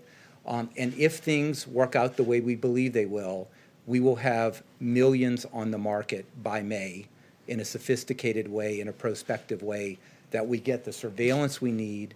We can test people to see if they've been exposed, immune, and go back to work. And a combination of that kind of test with the current kind of test we have now is how America opens back up. And how will you prioritize who gets those tests? I mean, tens of million, we're a country of 300 million. How do you determine who you're going to have that test? Well, we are having active discussions under the leadership of Dr. Birx and the task force, but you can imagine how that is, right? But with tens and tens and tens of millions of tests per month that are available, you could really do very widespread testing. But let me just give you an example. Which nobody else can do, by the way. No other country can do. I'll just give you one example. It would be very important to know if the virus is still circulating here whether, for example, a healthcare worker or a long-term care nursing home worker is immune from the virus and can't carry it. Very, very important to protect our elderly in that situation, but also, if you haven't been exposed, to make sure that you really take precautions and maybe take care of the people who don't have the virus and you don't have the virus. So they're it's complex, but it's not complicated on how you go about looking this in different segments of society. And I don't want to take too much more time with the podium, but antibody tests are a different thing. They're coming. We're highly confident that this can be scaled very rapidly and provide us a bit of information we just don't have now. Jeff, go ahead. Mr. President, may I follow up on A what few you said? more, we'll do a few more. May I, And then Mike is taking over, and you're going to see some incredible work that's been done. Go ahead, please. may I please follow up on what you said with regard to Captain Crozier before? You said Yes. you didn't want to punish him for having a bad day. He had a bad day, or a bad week. Does that But mean? I don't, yeah, I'm gonna look into it, and I also think our Navy Secretary, he's a highly respected man. So sometimes that happens with people, and I'll take a look at it. What do you mean by that? Would you consider He had a bad reinstating day him? when he sends a letter out, and he sends copies all over the place, and it's not a classified letter. And it was very disconcerting to the families of the people on the ship, very disconcerting. So number one, they get worried and scared. It was weak. We don't want weak. But I'm going to take a look because I think he, looks to me like he's an outstanding guy. I looked at his whole, just a little while ago, I looked at his file. And people have bad days, and we'll take a look at it. My question is, what would you consider doing for him? Well, we'll take a look. I want to speak also to the Secretary. I also want to speak to Secretary of Defense, Mark Esper is doing a fantastic job. And we'll, maybe I can help the situation out. I mean, you guys are saying, why is the president getting involved and going? Well, I like to solve problems. It's a problem, I don't want to see men hurt, women hurt. I don't want to see people hurt unnecessarily. Maybe we can solve it easily where, it's not life-changing. But he did a bad thing, sending a letter out and many, many copies, as you know. I don't know, I heard 28 copies, I heard a lot. That's a lot of copies. Plus, the letter was 5 pages long. I haven't read the letter, but I think it was 5 pages long, single-spaced. That's a lot of writing. He's the captain of a ship. He's a very important person of a very expensive ship, a nuclear-powered ship. He should be writing letters like that. But it happens. Sometimes I'll write a letter that I say, I wish I didn't send it. Not too often, but it happens. Mr. President. Go ahead, yeah, go ahead. Follow up on that, because the acting Navy Secretary, and I know you were asked about this, but I just want to try one more time. He did say in remarks to soldiers on the USS Roosevelt that Crozier was, quote, too naive or too stupid to be in command if he didn't think that writing that Well, I letter don't want was to a comment bad. on what he said. I understand. Different language, Mr. President. It's tough language, but I don't want to, let's not get into that. It's tough language. Now, there are some people that think, oh, wow, he says it like it is. Look, he made a mistake. He should not have sent that letter. Or he should have gone through his chain of command, which is the typical way of doing it. He's in the military. He's a very important person in the military. He knows it better than anybody in this room what he should have done. And I'm sure he feels he made a mistake. But I'm going to look into it, and I'm going to see maybe we can do something, because I'm not looking to destroy a person's life who's had an otherwise stellar career, as I understand it. I looked at his file just now because I've been seeing what's going on. If we can save a person's career, I don't mind going after a person if they did something wrong. And, but this was a mistake. He made a mistake. I'm not justifying what he did. He made a mistake. Shouldn't be sending letters. He's the captain. He's a very important person in the military. You don't send letters and then it leaks into a newspaper of all newspapers. That was a beauty, right? So you just don't do that. So it was a mistake. But I may get involved. I'll call Secretary of Defense and find out a little bit about it. And if I can help two good people, I'm going to help them. Sir, on the Your tone seems to have changed a little bit since Saturday. Your tone seems to have changed a little bit on the captain since Saturday. With the captain? Yeah, No, it is it hasn't. the I news mean, look. coverage, or did Okay, somebody ready? speak to you on his behalf? I said when you asked me and when the question was asked the last time, I said, shouldn't have sent the letter. I haven't changed. He should not have sent a letter. And it should have, if there's a letter, it should go classified, and it should go to his superior. And he shouldn't be jumping over File, superior. sir. Did So somebody it ask hasn't you? changed in that regard. The only thing that has played right up here with me is that I looked at his record. And he's been an outstanding person. If he wasn't, I wouldn't even be talking about this. He's been an outstanding person. He's had a very exemplary military career. I mean, you know, he started off as a helicopter pilot. They called him Chopper. His name was Chopper. He was a great helicopter pilot. It's a tremendous skill. I know a lot about helicopters. And then he went to F-16s or F-18s, and he was a tremendous pilot. And then he's very smart. He studied nuclear energy, and he was fantastic, and very few people have the aptitude, they have the mentality to do that. Nuclear energy is very complex, it's very hard. Very few people can do it, and he did it well. And then he became the captain of a nuclear ship, right? He became if replacement cost, if you look at replacement cost, $18 billion a replacement cost, right? So he's got, on a replacement cost basis, an $18 billion ship. You know, the President Gerald Ford, very expensive. That's, you know, the nearest thing I can think of, but they're spending money on that one like nobody's ever seen. So he made a mistake. He made a mistake. And maybe we're going to make that mistake, not destroy his life. Okay, a couple of more. President, you mentioned medical professionals. You compared them to soldiers going out to the battlefield. Yeah. Many doctors and medical workers today, some have seen pay cuts. They're going into a certain environment where they're concerned about their own health, their families' livelihood, if something were to happen to them. Very much in my mind. As part of this phase 4, are you going to prioritize? It doesn't have to be phase 4. I think it could be a separate phase when it's all over. Right now, I don't think they want to think about it. These people don't want to think about it. These people are incredible. They're not thinking about how much am I getting paid. These people are incredible. I've seen it. I see the spirit. I hear about it all the time. From Mike, from the Admiral, I hear about it all the time. These people are incredible. When it's all over, I do want to seriously think, maybe in the form of bonuses. These people are, what they've done is incredible. I just admire the attitude, and I've said it. They walk into those hospitals and they are seriously, you know, one of the things that came up with the Comfort, the ship, is that when we fulfilled the request of Governor Cuomo and Governor Murphy, and they're going to be splitting up, but, you know, a lot of things happen to ships when you do that. You know, it's a lot of, they didn't want to do this. In fact, they specifically didn't want to do this. Have patients that were affected with this horrible disease or whatever, the plague, because frankly, it's a plague. That's exactly what it is. You'd read about it in the old days, the plague, and that's exactly what it is. But we're doing it. But when I see the bravery of these people walking through doors without their stuff, I mean, they're just getting, they're not standing outside, hey, let's get ready, they're running through doors, putting on the stuff that's not even on. I think it's incredible. I'm telling you, the nearest thing I can think of is soldiers in battle and soldiers going right into battle, because that's what they're doing. It's really, in many ways, it's the same thing. All right, how about one more? Sir, one question, Mr. President. You may have seen this, the Masters tournament has been rescheduled to November. 2 questions. A, is that an outgrowth of your conversation that you had with sports commissioners on I Saturday? hope it's rescheduled. I hope football's able to start. I hope baseball can get to play a little bit. I hope basketball can maybe do their playoffs. I mean, hey, I have no interests or anything other than I want what's good for the country. What about the U.S. A lot of Open, which people you've are attended many tired. times? Yeah, a lot of people are tired of looking at games that are 5 years old. I looked the other day, I saw somebody, I said, wow, he looks great. I forgot. I said, oh, that was 9 years ago. I said, he's really in great shape. Well, not in great shape now, but he was in great shape then.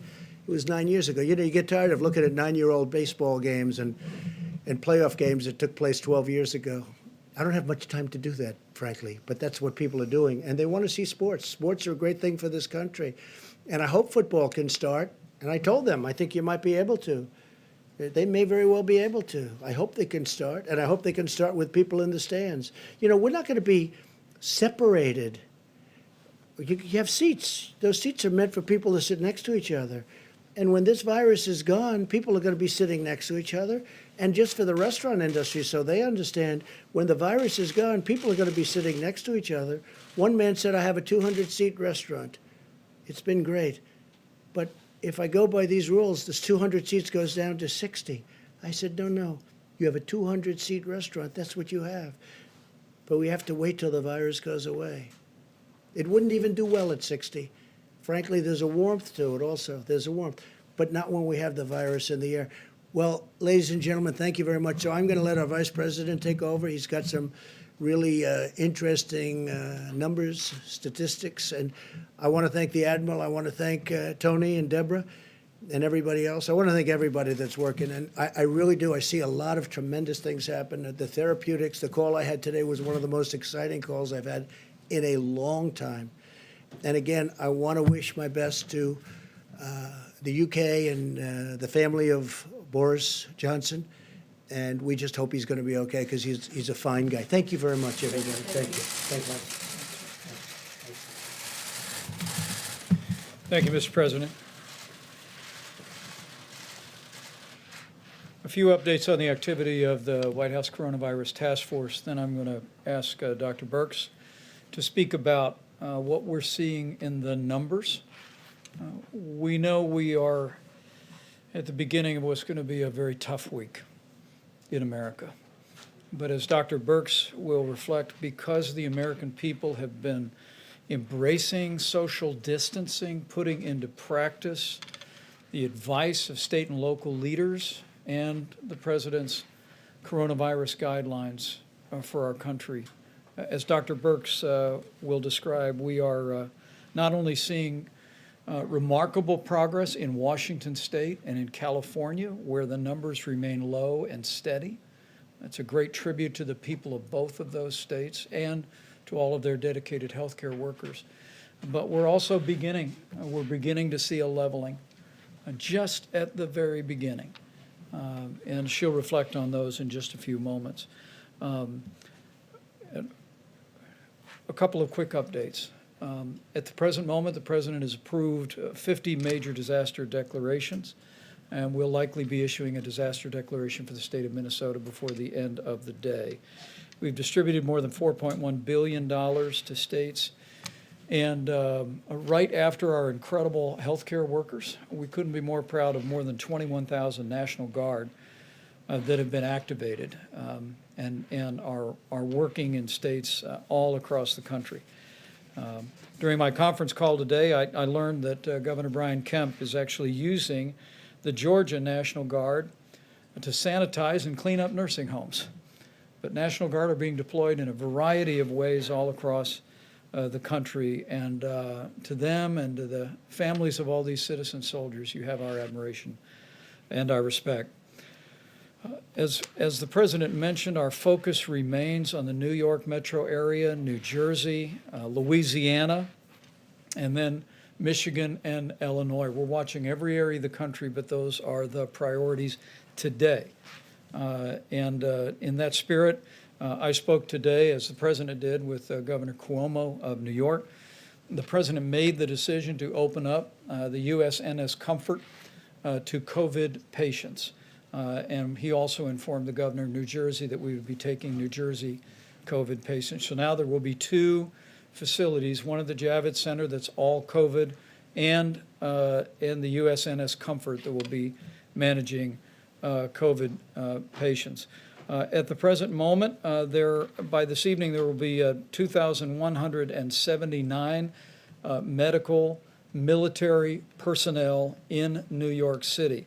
And over the next 2 days, that number will rise to 3,000. Speaking with the governor, speaking with Mayor de Blasio, the President and I were informed that while we have surged ventilators, we have surged personal protective equipment, that sending in some relief for healthcare workers was vitally important. And so again, I want to emphasize that those are medical personnel, doctors and nurses and medical assistants who are on the scene now and will continue to arrive to a total number of 3,000.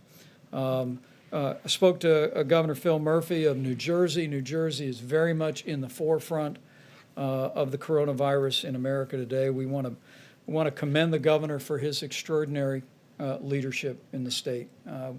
During our briefing today, we learned about the progress that they were making and also about the governor's decision to temporarily reactivate retired healthcare personnel in the state. And just as a reminder of all that we're dealing with, this weekend, Governor Murphy told me that New Jersey surpassed the number of lives that were lost on September 11th to the state of New Jersey. And it breaks our heart to think of that. And our hearts go out to all of the families of the more than 10,000 Americans who have succumbed to the coronavirus. We also, as the president said, we express our gratitude to governors in Oregon and Washington State yesterday for donating ventilators to help the states at the epicenter of the coronavirus. Governor Gavin Newsom of California donated 500 ventilators. And I just learned that those will be going 200 to the state of Maryland, 50 to the District of Columbia, 100 to the state of Delaware, 100 to Nevada, and we'll also be deploying the remaining 50 to the Northern Marianas Islands and to Guam. And we want to thank Governor Gavin Newsom. The state of California has provided extraordinary and compassionate leadership for their citizens. They're making progress. As the governor said the other day, they're not out of the woods yet, but the numbers speak for themselves, and the generosity of the people of California and the governor is gratefully received. Beyond that, before I recognize Dr. Birx, let me just say that at the beginning of this challenging time, we want to challenge every American to continue to do what every American can do. And clearly, what we see in Washington and California, and what we are just beginning to see elsewhere, is put into practice the social distancing recommendations of the coronavirus guidelines for America.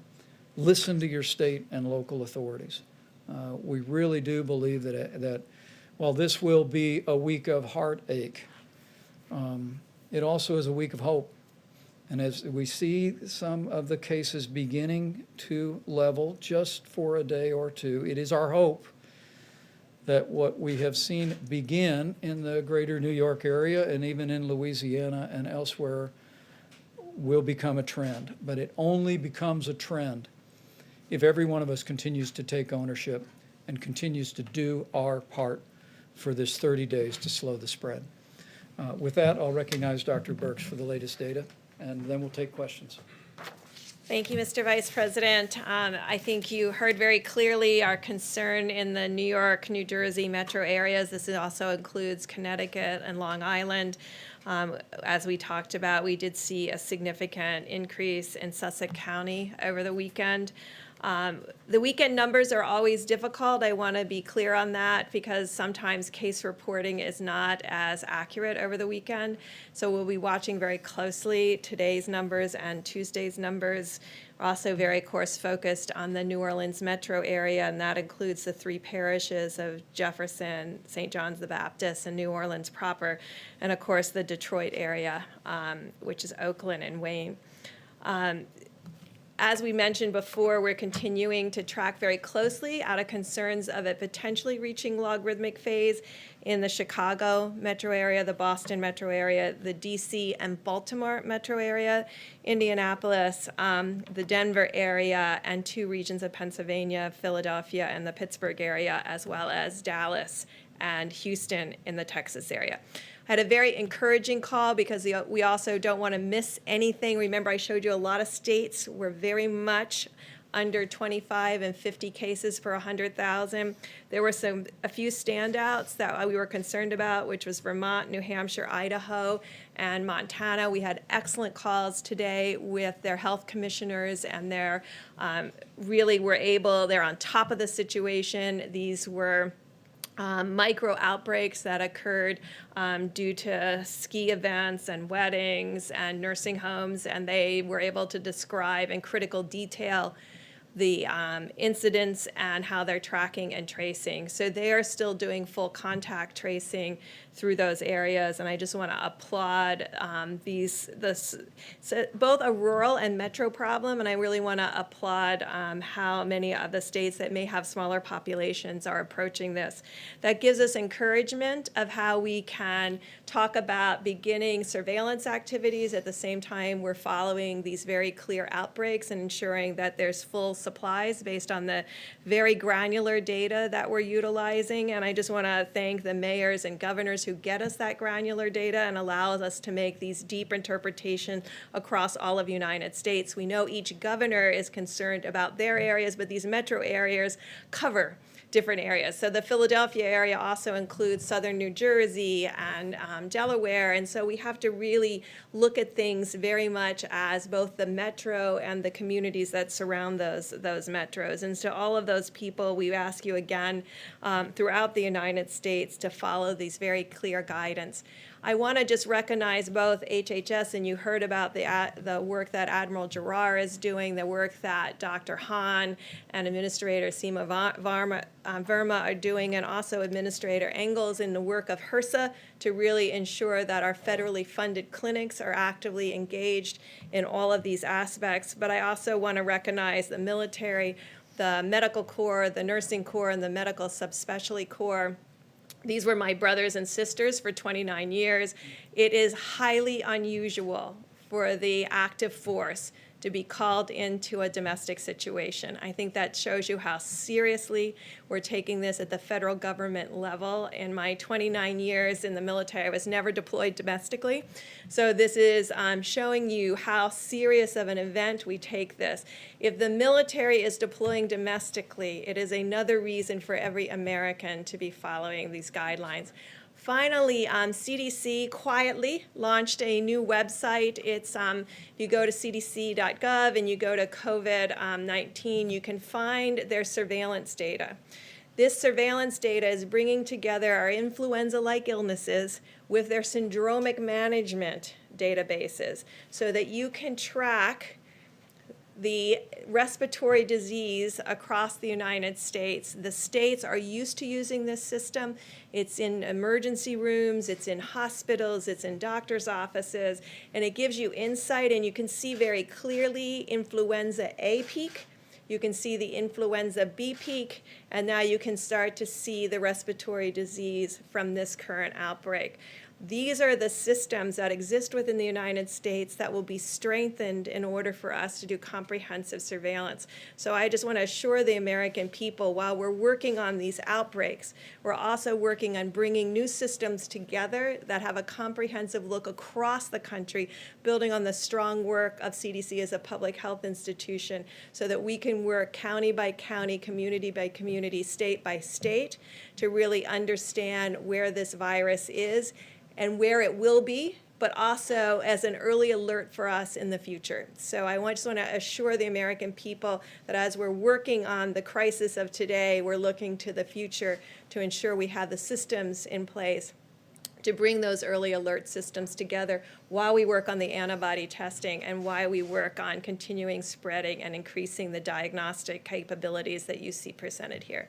Thank you. Thank you, Deb. And Admiral Giroir spoke several times when the president was with us, so he'll be here for questions, as Deborah Birx will. But Dr. Fauci, your thoughts, and then we'll take some questions. No, actually. Okay, I just wanted to, okay, I will. It related to something I said yesterday about that somewhat paradox of everything going up at the same time that the feeding into this engine of this virus is starting to show some signs. So Governor Cuomo today reported an interesting data from New York, namely that the number of hospitalizations, the number of admissions to intensive care, and the number of requirements for intubations over the last 3 days have actually started to level off. So again, everybody who knows me knows I'm very conservative about making projections, but those are the kind of good signs that you look for. You never even begin to think about claiming victory prematurely, but that's the first thing you see when you start to see the turnaround. That doesn't mean we don't have a lot of work to do. That tells me instead of saying, that's pretty good, it's we got there through mitigation.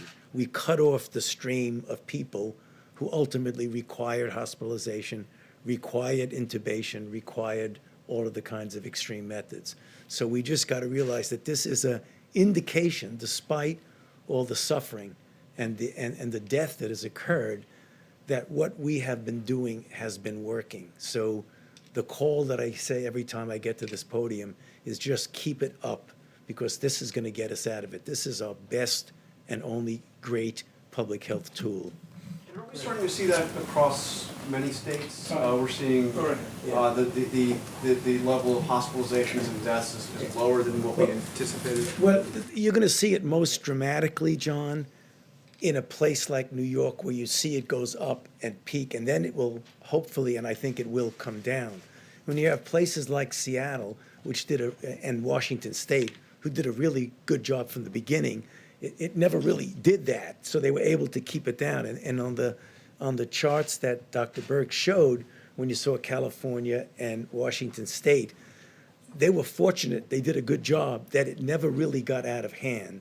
So again, this is a big country, and you have a number of different metropolitan areas. I think if we do it right, you're going to see those who have not peaked will not peak, and those who have peaked, the New Orleans, the New York, New Jersey, Chicago, Detroit, and others, you're going to see the same thing if we keep our foot on the accelerator. Further questions for the team? Yes, sir. I'm just following up Dr. Fauci's comment earlier about what it's like going to be coming back to normal, and until there's a vaccine, that there'll be gradual steps towards restoring normalcy. Under that, short of a vaccine, does putting 80,000 people, fans, spectators in a sports stadium, or 25,000 politicos in an arena for a political convention this summer make a lot of sense, or does those sorts of things require a vaccine to fully protect the American populace? No, I don't think that you're going to have to say that the country cannot get back to a real degree of normalcy until you absolutely have a safe and effective vaccine. It will be really evaluating the kinds of things, and that's the reason why it was discussed up here, why it's so important to have an antibody test so you know what the penetrance is in society. And then we have a situation where we don't ever want to get to have to mitigate. We want it to be able to contain. And by the time we have to face what's going to happen with this going back to normalcy, we will have in place the capability of identifying, isolating, contact tracing, so that it never gets out of hand. Ultimately, the showstopper will be obviously a vaccine where you can vaccinate people and you won't have it. There's going to be another issue that's going to be important, and it has to do with somewhat of a comparison, for example, with influenza. We go through multiple cycles of influenza. There's always a degree of background immunity in the population. I mean, that will ultimately happen if we get a situation where we get back to normal. Now, I hope we don't have so many people infected that we actually have that herd immunity, but I think it would have to be different than it is right now. So again, remember when you say normalcy, I mean, we could get back normally, economically and otherwise, without necessarily saying we're going to forget about the virus. We have to pay attention to this because we've had a very bad experience with this virus. Dr. Fauci, can I follow up on that, please? Thank you, and this is for the Vice President, for Dr. Birx and Dr. Fauci, but can you give us a sense of, and I know you don't want to make any projections, but where we are with the numbers, because we saw that horrible number today, more than 10,000 deaths now in the U.S. Are we on track for those best case scenario numbers that you had laid out, the 100,000? Or are we potentially coming in lower than that at this point, given some of what you're seeing?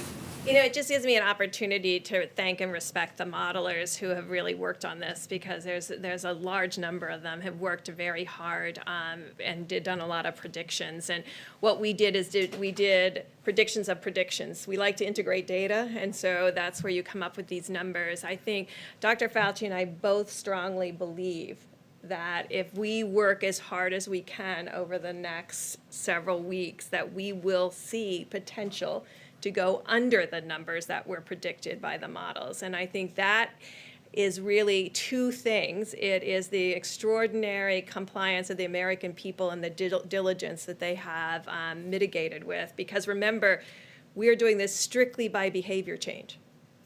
It's very hard to change trajectory of viruses on just behavior change. We have had difficulty in our past doing that.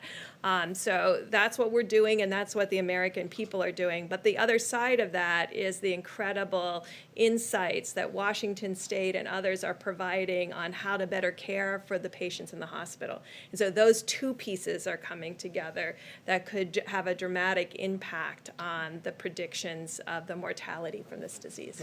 So I'm glad you asked that question because I've said it a couple of times here. I want to say it again. Repetition is good. Is that models are good. They help us to make projections. But as you get data in, you modify your model. And I've always said, data always trumps models, always. So what I feel, and I believe that Dr. Birx also feels, that I don't think anyone has ever mitigated the way I'm seeing people mitigate right now. This has never happened in this country before. So I am optimistic, always cautiously optimistic, that if we do what I've been talking about over the past few minutes, we can make that number go down. I don't accept every day that we're going to have 100 to 200,000 deaths. I think we can really bring that down, no matter what a model says, because when the data comes in, it'll start to say, you know, maybe you are essentially overshooting the model. And I think that's where we can go. That's the reason why I like to always get up and tell the American people, it's the virus doing what the virus wants to do, and it's we as a society doing what we can do. And let me just amplify that from a layperson's perspective. And the American people are doing it.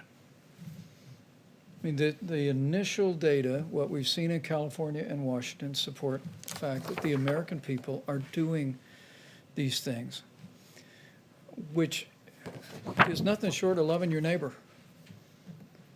I mean, the truth is, the threat of serious illness for most Americans is relatively low.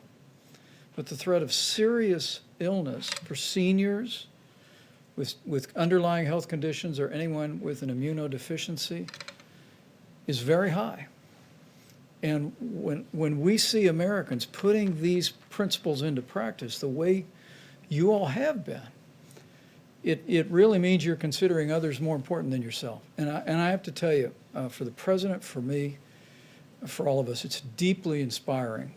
We just need to continue to do it for all of these 30 days, and we'll bring that number down. How about a couple more, please? So, Mr. Vice President, when will you know, when do you think that you will know whether or not you will have to extend those 30-day guidelines, or if 30 days will be enough? Well, the experts told us that somewhere around the middle of this month would be the peak. And as we begin to see a couple of days, that might be the beginning of leveling, we're gonna watch that carefully, and we're gonna bring that information to the president. But for now, the decision is, and the request of every American, is to continue to put into practice all of the president's coronavirus guidelines, 30 days to slow the spread. And for all of you in areas that have been impacted broadly by the coronavirus, listen to what your state and local authorities are asking you to do. It will protect your health, your family's health, and it will save lives. Let's do a couple more, and for our panel, if you'd like. Jeff. This is more of a personal question, but Dr. Birx, can you tell us if your granddaughter's okay? And Yeah, I'd like to know too. Well, thank you. Due to the great care of my 91-year-old nurse mother and my daughter, she's down to like 100 to 99 now, but it was 3 days of 104 and 105, which is, you know, babies can do that, but it's very scary, especially when I couldn't assure myself that she was fine. So it was just some sleepless nights for me and them as they kept our fever down. So thank you for asking. Do you have the virus? Oh, no, I'm sure it's roseola or something. They have not been out of the house. They're not allowed out of the house. They've got 2 granddaughters under 1, 2.5 almost, and one only 10 months, and my 91-year-old and 96-year-old. So no one is allowed in that house or out of that house because there's too much precious cargo inside the house. How about one more question, we'll let Thank you you, all. Mr. Vice President. For whoever wants to answer this, it's a technical question. So FEMA says that it is in the process of distributing 90% of each state's allocated supplies for the National Strategic Stockpile. And that allocation is determined based on population by the last census in each state. And the other 10%, it says, is going to frontline healthcare workers serving in the federal response efforts. So where are those healthcare workers in the federal response? And do you envision a scenario in which you could start giving states more supplies from the National Strategic Stockpile? It's a really good question. And let me say the Strategic National Stockpile, and I'm going to have Admiral Giroir speak about his piece of that, has been largely deployed. We are continuing to replenish it in part with a small portion of what's coming in from around the world. You've heard about our air bridge, now more than 50 flights that have been scheduled that are bringing millions of supplies into the United States. What we're doing is taking less than 10% of that, put it into the Strategic National Stockpile, so we have that to basically provide for states on an as-needed basis. But the other 90%, that system that I just described earlier when the President was here, is working with the 6 major medical distributors in the country to deploy those resources to New York, New Jersey, Connecticut, Louisiana, Michigan, Illinois, the exact priority that you just heard Dr. Birx describe and that the data informs. And those decisions are being made every single day. And so while if a hurricane hits Florida or tornadoes or flooding tear through the state of Indiana, we're very accustomed to FEMA coming in, drawing from the national stockpile, providing specific resources. In this case, with a nationwide effort, what President Trump directed us to do was literally marshal the resources of the full economy to be able to make sure that we can meet the needs for personal protective equipment, ventilators, and all manner of supplies. And we're doing that in a small way through the Strategic National Stockpile, but in the largest way through that control tower system that Admiral John Plavsic is running for us, that is deploying those resources and making sure they're going straight to where they need to go. And as I said earlier, those decisions are being informed by the data, and they're literally being made by our team at FEMA on a daily and sometimes hourly basis. And we'll continue to keep you informed, as we did today, about where some of those are going. But let me let Admiral Giroir finish that answer. I don't really have much more to add to that. The Vice President is certainly well informed about that. And I want to assure you that all the sourcing around the world, if it's there, we're putting it in our supply chains. We're buying more. Manufacturers are stepping up to the plate. And this is going not just by percent allocation, but it's going to the exact places that need it in the quantities that they need to take care of patients. And we want to make sure this is a two-way street. We get the data in from individual hospitals to know exactly what their burn rate is, exactly what they need. And we want to make sure that they feel comfortable that they're going to have supplies because they will. Because part of this is about potential shortages, some places.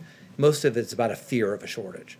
If I'm a physician in an ICU and I'm not sure that it's going to be there, that's going to scare me. It's going to scare my nurses. So we want everyone to have that assurance that we will provide you what you need over weeks, periods of time, exactly to your need. And Admiral Plavsic and his team, and again, it's all military in there. I mean, he is the logistics guy for the Joint Chiefs of Staff, right? This is what he does. He is a wizard. There are more stars around me in the DoD part of the military than I've generally seen outside of the Pentagon. This is really being run as a military operation. I'm in the U.S. Public Health Service. So we're part of HHS. The Surgeon General and I have the honor of running that service. We are shoulder to shoulder in the field, in the military hospitals with everyone else. There are only 6,100 of us. 3,000 are doing direct patient care on a daily basis. We take care of the Indian Health Service, the Bureau of Prisons, those in detention at the border, et cetera. That's what we do. The other 3,000, over 2,000 of those are in the field already, taking care of patients directly, and we have more going out the door every day. And if I could just follow up on that very quickly then, is it even worth then governors writing into FEMA if they've already received their 90% allocation and you're getting data directly from the hospitals to ask for more at this point? This has been a very cooperative interaction. I bet I talk to 5 governors a day, and we talk out the issues and understand what they perceive in their state. They often help point us to particular areas that they feel need more attention or that needs more communication. So it's been very productive. I have to look up what governor goes to what state because that's not my world, but it's been a very productive interaction. So I think all of this is necessary. I'm on almost every governor's call with the vice president. They're very meaningful, they're impactful, they're informative, they're communicative. We talk to each other, but then we do get down to the individual hospital level because when the rubber meets the road, you got to know what the docs, nurses, respiratory therapists, the people who clean the rooms are an important part of the team. I want them to come to every work saying, it's not that I cleaned a room, I'm saving lives today. And they are saving lives by keeping the viruses off the surfaces and reducing transmission. So you've really got to get that granular, and we're to a point with Admiral P's. You have 2 admirals with the worst pronounced names in the world, so Admiral P, Admiral G, but Admiral P's team really has this covered down to the individual hospital level. Thank you, sir. Let me say, just by way of closing, because I thought that last question was helpful. We're interacting with governors every day, 7 days a week, and we welcome that. And while there are some resources in Strategic National Reserve, we spoke about ventilators. We have some 9,000 ventilators on standby. We also have this vast array through the commercial system that when we hear from governors, we're identifying the needs. They're working every day to identify their hospital capacity. We went over governors today saying we need to know what your capacity is, what your normal capacity is, what your surge capacity is. We need to understand what your equipment complement is across the state. And governors have been doing this. They've been assembling that information. But I want to tell you, the governors across this country in both political parties have been doing a remarkable job. And the president's grateful, and I'm grateful. And I just want to know that those healthcare workers that they're serving and the families that those healthcare workers are serving can be confident that we are going to do whatever it takes to get them what they need when they need it. And every governor is working in that regard. Every hospital administrator is working in that regard. And the opportunity that we have, because the American people are stepping up so strongly and putting others ahead of themselves. In most cases, they're acting in a way that puts the health of others first. We're more confident today than ever before that we're going to be able to provide our healthcare providers and the states that are impacted with the coronavirus with the resources and the support they need to meet this moment. And we're just going to continue to work our hearts out and make that a reality. But I have to end with just a reference to the healthcare workers. You've heard these doctors talk about them. They're all healthcare people. You've heard the president talk about them. You all have seen them. And to think what these healthcare workers, doctors and nurses and medical assistants are doing every day, it inspires us to get up early, to stay up late, to keep working, to make sure they have what they need to be able to continue to do their job courageously. And I know I speak on behalf of every American when I say how grateful we are for each and every one of you. And in this very special Holy Week, I know millions of Americans are praying for our healthcare workers.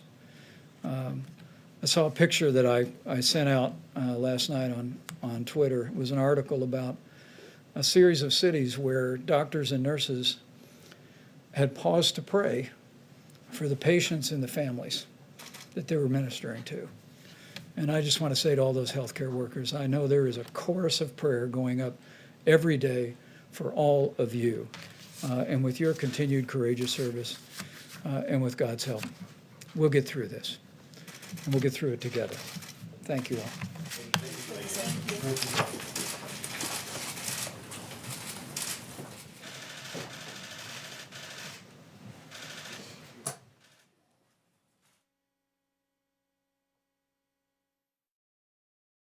C-SPAN has round-the-clock coverage of the federal response to the coronavirus pandemic, and it's all available on demand at cspan.org/coronavirus. Watch White House briefings, updates from governors and state officials, track the spread throughout the U.S. and the world with interactive maps. Watch on demand, anytime, unfiltered at cspan.org/coronavirus. And tonight, a special edition of Washington Journal, as author John Barry joins us to discuss his book, The Great Influenza, the story of the deadliest pandemic in history. He'll also look at how it compares to the current coronavirus pandemic and the rising death toll. And we'll hear from Florida Congresswoman Debbie Wasserman Schultz, who looks at the coronavirus response in her state and district. That starts live at 8 p.m. Eastern on C-SPAN.